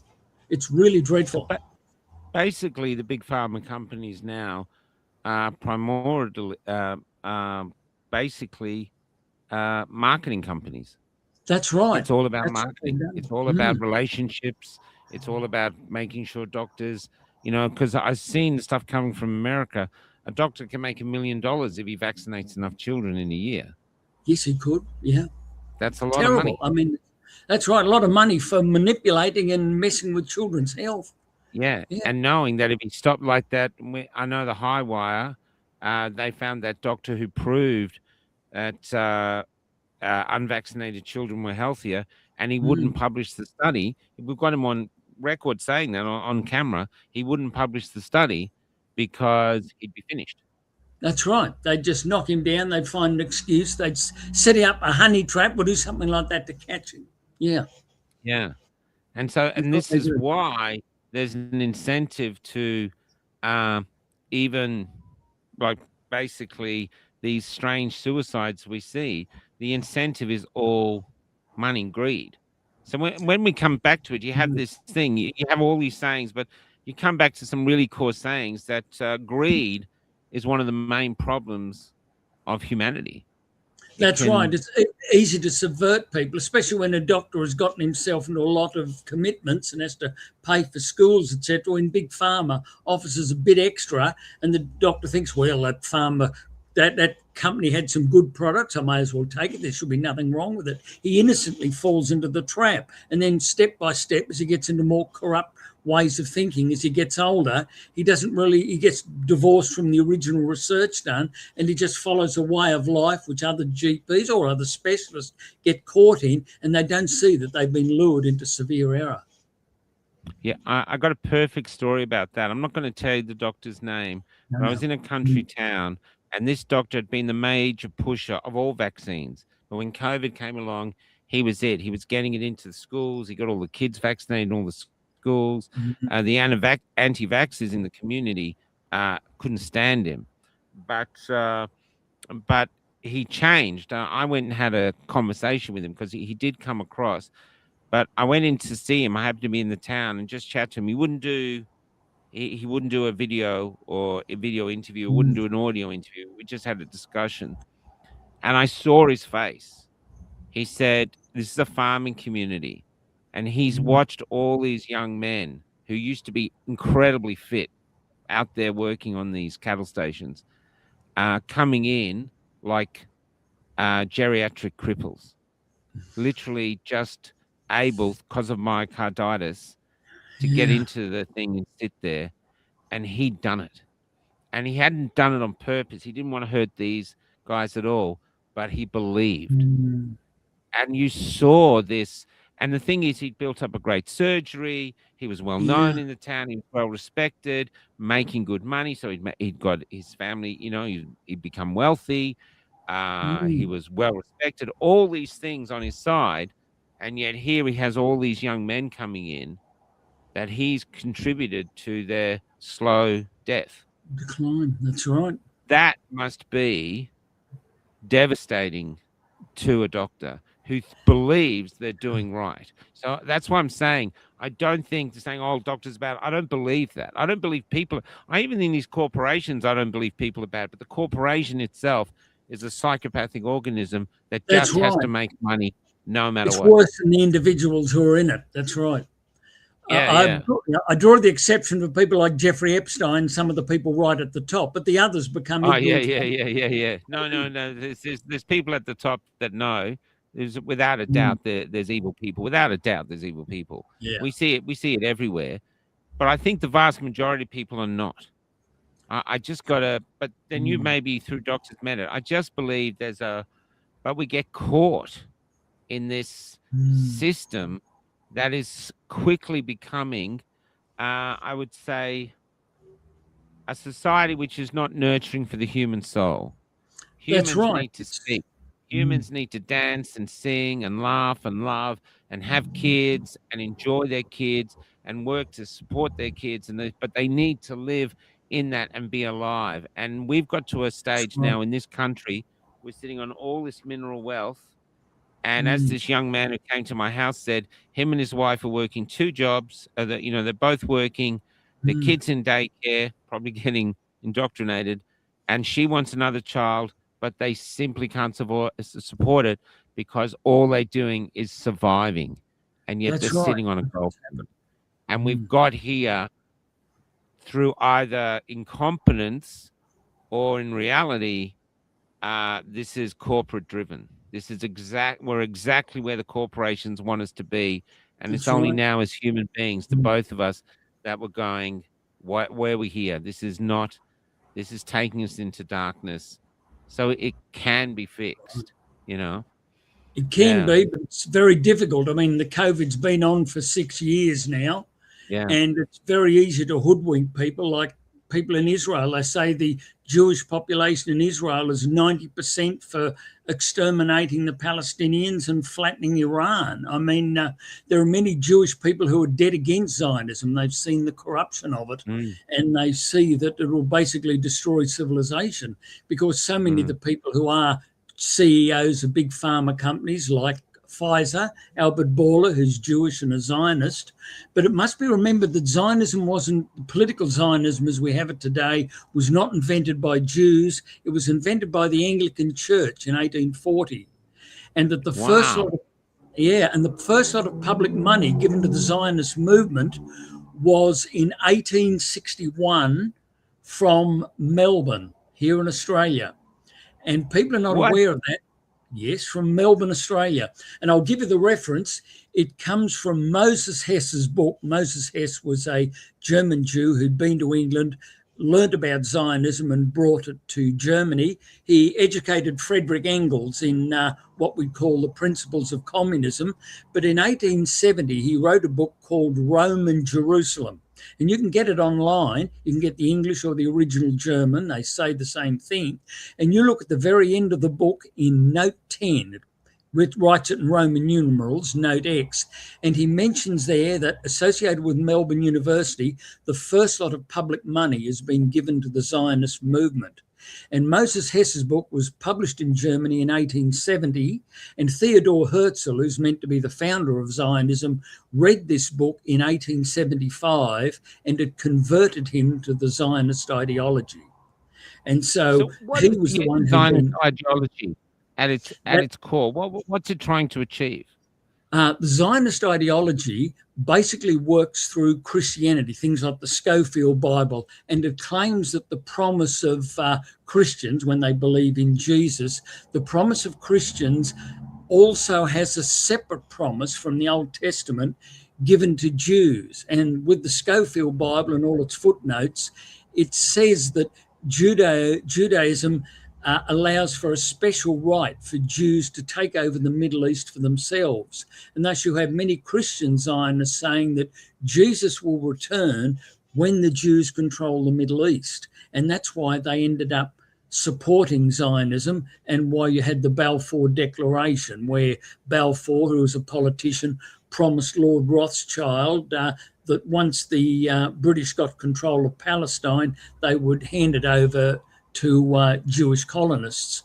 And Ibn Saud, who was the head of the Arab forces then, who were fighting the Ottoman Turks, which owned the area, he then regretted supporting the British. He said if he knew they were going to give it to the Jews, he wouldn't have fought for the British and would have stayed with the Ottoman Turks. But anyway, he helped the the British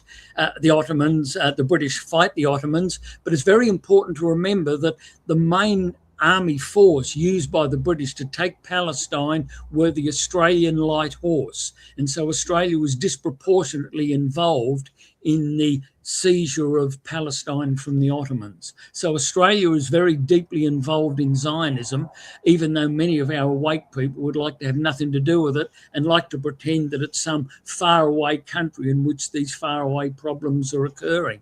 It's a terrible problem, and it comes from interpreting ancient Israel, as stated in the first 5 books of the Old Testament, with the modern Zionist state of Israel. And it's a very far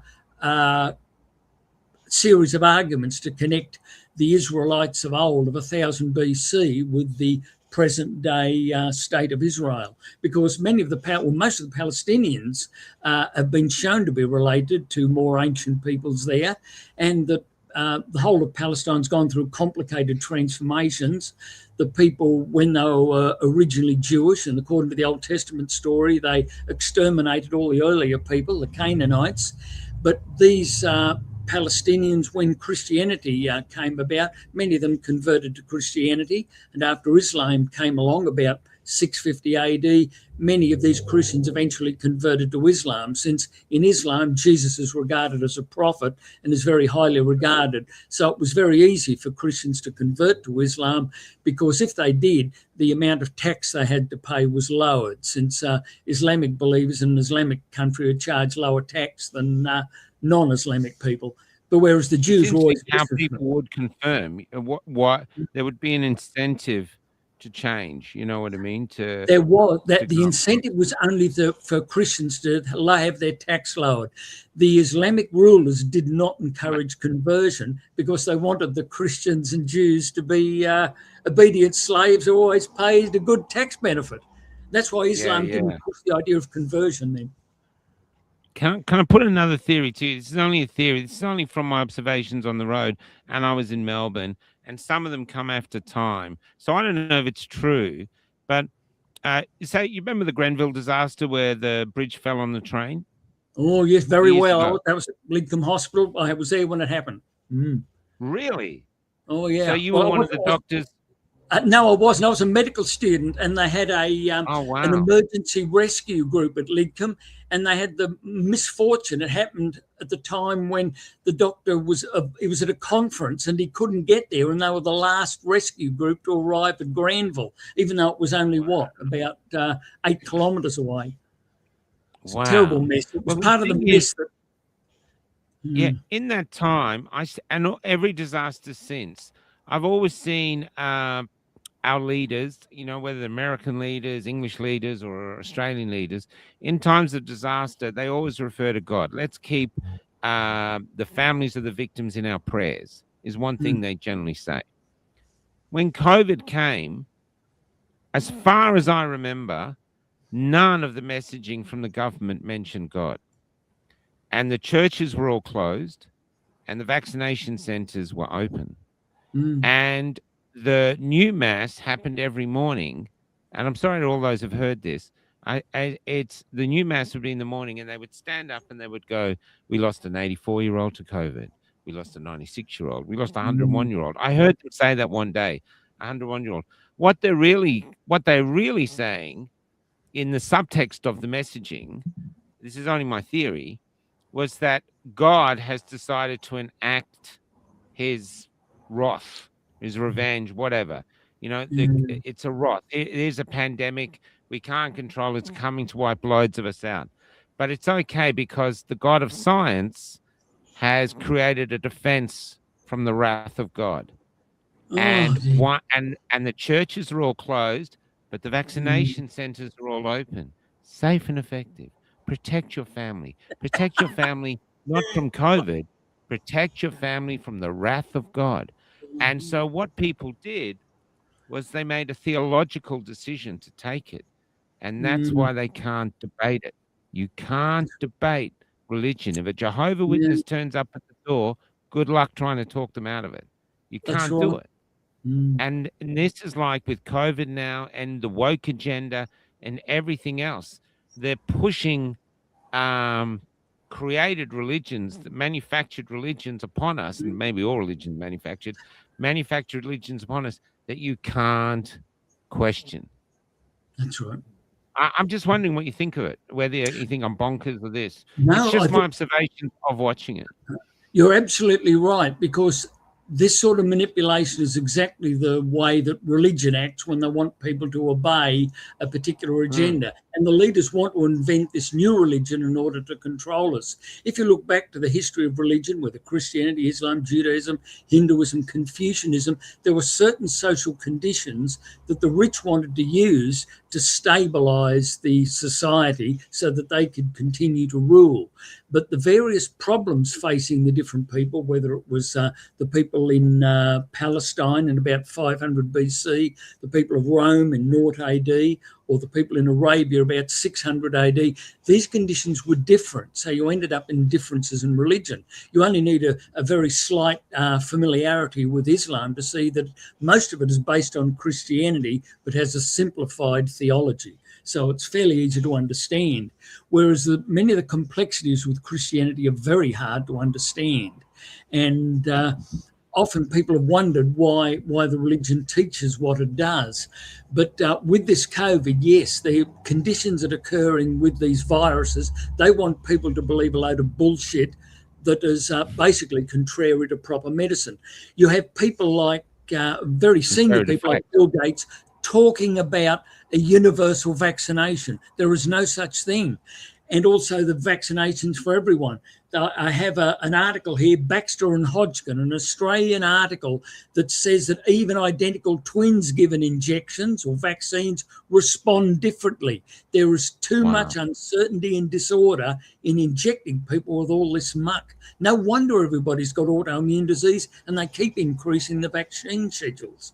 I mean, there was only about 4 or 5 when I was a child getting vaccines before I can remember, back in 1956 and 57. But it's far worse today. That 72, I think, the last time I saw in America. And they want to add to it. That's right. One last question. I'll wrap it up for now. I think we'd love to get you back on. It'd be interesting if Oosterhuis sees us to join us. But I just want to see, where do you see the hope for humanity going forward? The hope for humanity is in people waking up to genuine science and seeing its difference to mathematical manipulation. And they should be looking at their own religions and backgrounds to see where this cultural manipulation comes from. A good start is Einstein, but we have to go and see the more recent people like Yuval Noah Harari, and all of this bunk that's being pushed onto young people today, and of course the Frankfurt School. I'd advise people to look up videos to find about the Frankfurt School and the pushing on of people of sexual libertinism and all the problems it leads to, including the spread of STDs, which are far worse now that people have been giving these jabs, because it causes the collapse of the immune system and gives rise to cancer and much worse and much more frequent STDs. So if people start looking at these, the history of what's happening right now with our health, they'll start to understand things better. And what they need to do when they think about it is look at the mathematics that lies behind these corrupt claims. I'll just give an example of this. Back in 2021, when there was the COVID had spread into India, they were saying on the ABC that 4,500 people were dying a day from COVID in India. India has 1.4 billion people. The average death toll every day is 57,000. That 4,000 people mentioning dying of COVID is not a newsworthy item in another country. Yeah. People don't understand statistics. Yeah. Wouldn't even make a blip. Yeah. They also eradicated it with their little parcels of ivermectin and Ivermectin. hydroxychloroquine, That's right. and they all and they They all and got but better. there's no money in ivermectin. No That's money in right. it. And that No, was a wonderful discovery too. Yeah. Yeah. Yeah. One more question. So say we are right. Say that the corporations or whoever's behind it is creating a world of lies for you to live in. And if you accept that you live in the world of lies, the deal is that they'll give you a job and you can pay your bills and all this, and they'll leave you alone. If you try to tell the truth, you get ostracized, you can get cancelled, and they can come after you. Mm. What do you think at your age now, after everything you've been through, what are the benefits for hunting out the truth, for actually deciding I'm going looking for the truth, I'm going to decide for myself? What are the benefits? Why should people try basically escape the lies and go searching for the truth? What are the benefits? Yeah. The reason is that we have to protect those who are children today. I never had children of my own. I never found a suitable person to marry. But we have to do this to protect children alive today. We can't have them just die off, jabbed, hiding in a basement, just rotting away somewhere. If we have any love of children at all, it's not the paedophilic type, it's the protection of children so they grow up into sensible, sane adults. This has been entirely abandoned in our society. And unless we recover this, it's the end for all of us, not just in Australia. It's the children that matter more than we do. Do you know, I'll tell you something very, very interesting. I've been living on the road now for 4 years, going to town, having conversations like this. And I get invited to come to new religions, not the established religions, all of them Christian so far. But you go to the back of a town hall, they've hired a room, they've made it into a church, and it's full of young people. And there's a big mass. You do wonder if the message, because I sit there and thinking, now Jesus didn't have X, he didn't have Instagram, Australia wasn't known then, and yet here in a country that he didn't know existed then, he's still filling rooms and still drawing a crowd. I wonder if the messaging is that the fact that people believe Jesus cares for them, God cares for them, gives them worth, and that because they've got a connection with God, and that science and this world that they're leading us into, in that world, you are worthless. In fact, they're pushing maids now. Hey, doc, you're a bit old. You've done a lot of things, but we need your house. We can get migrants in there. Why don't you do one for the team and go euthanize yourself? In Canada now, it's the biggest cause of death. So it's all about devaluing the human. So you just feel almost less than a slave. So that's right. And so God offers you are a collection of miracles. You are a gift to the universe. It's selling a better product. I wonder if the one thing that the whatever's happening, the Achilles heel in their entire agenda is God and the people's need for God, whether we invented God, whether God created us, but there's a need in people for worth. And in this current world, the only thing that offers them individual worth is God and the love of each other. And eventually, maybe that's what'll stave off the darkness. I suspect so, that people may believe in many gods or one God, but it doesn't matter what God you believe in. But that's right. It's a fellowship we find in fellow men that counts the most. To find good friends, people you can totally rely on, including with your money, that's absolutely vital to keep humanity functioning. And my friends, I want to care for their children if they die. I don't want to go into specifics, but it's most important because these people represent our future. And it's just absolutely disgusting that people would basically abandon children to paedophiles and our confusing load of rubbish we get on TV and mass media now. We're basically condemning children to no future at all. And that's why I have to stand up for it. I have no other chance. I have no other choice. That everything is so corrupt. We've got to stand up fully as you do. Yeah, it's no choice. I was talking to Stuart Chapman today. No choice. There's no choice. We have to do it. We just don't know the path yet, but we just have to keep going. Yeah. Exactly. It's been a brilliant 100%. conversation, Doctor. I look forward to Same meeting you here. again while I'm here. And Richie and I are trying to do some better quality interviews, so maybe we'll find a way, because I'm stuck here for a while. But Yeah, I'm so honored you came on. It's been a fantastic I am too. conversation. Thank Yeah. you. No worries. We're going out with The Lucky Country. This is a song Okay. written by music by AI, but poetry by me. So here we are, and we will see you. George Keswick will be back tomorrow, and then Mark Batts. But take care, Doctor. Thanks so Thank much you. for sharing Bye for now. brilliant thoughts and brain with us. Bye-bye. Thank you.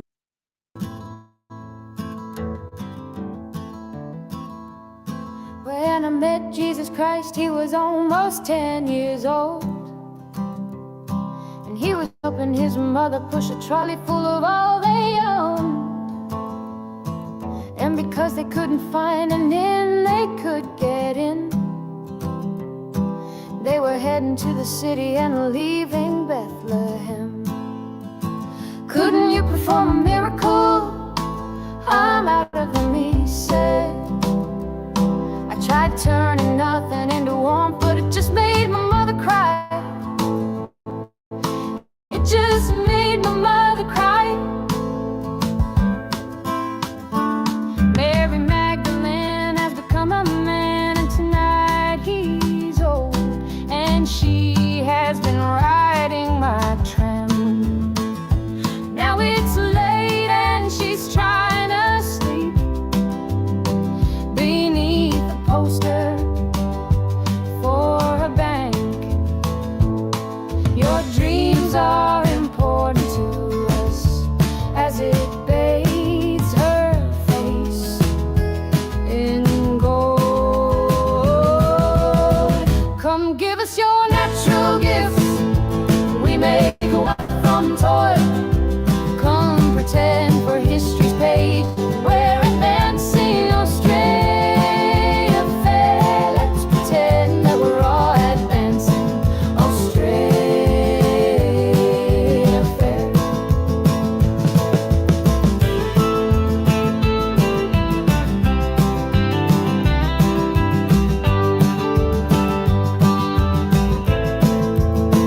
Back down the road I found the church we built on the black man's bones was empty, and out the front a sign read all but sold.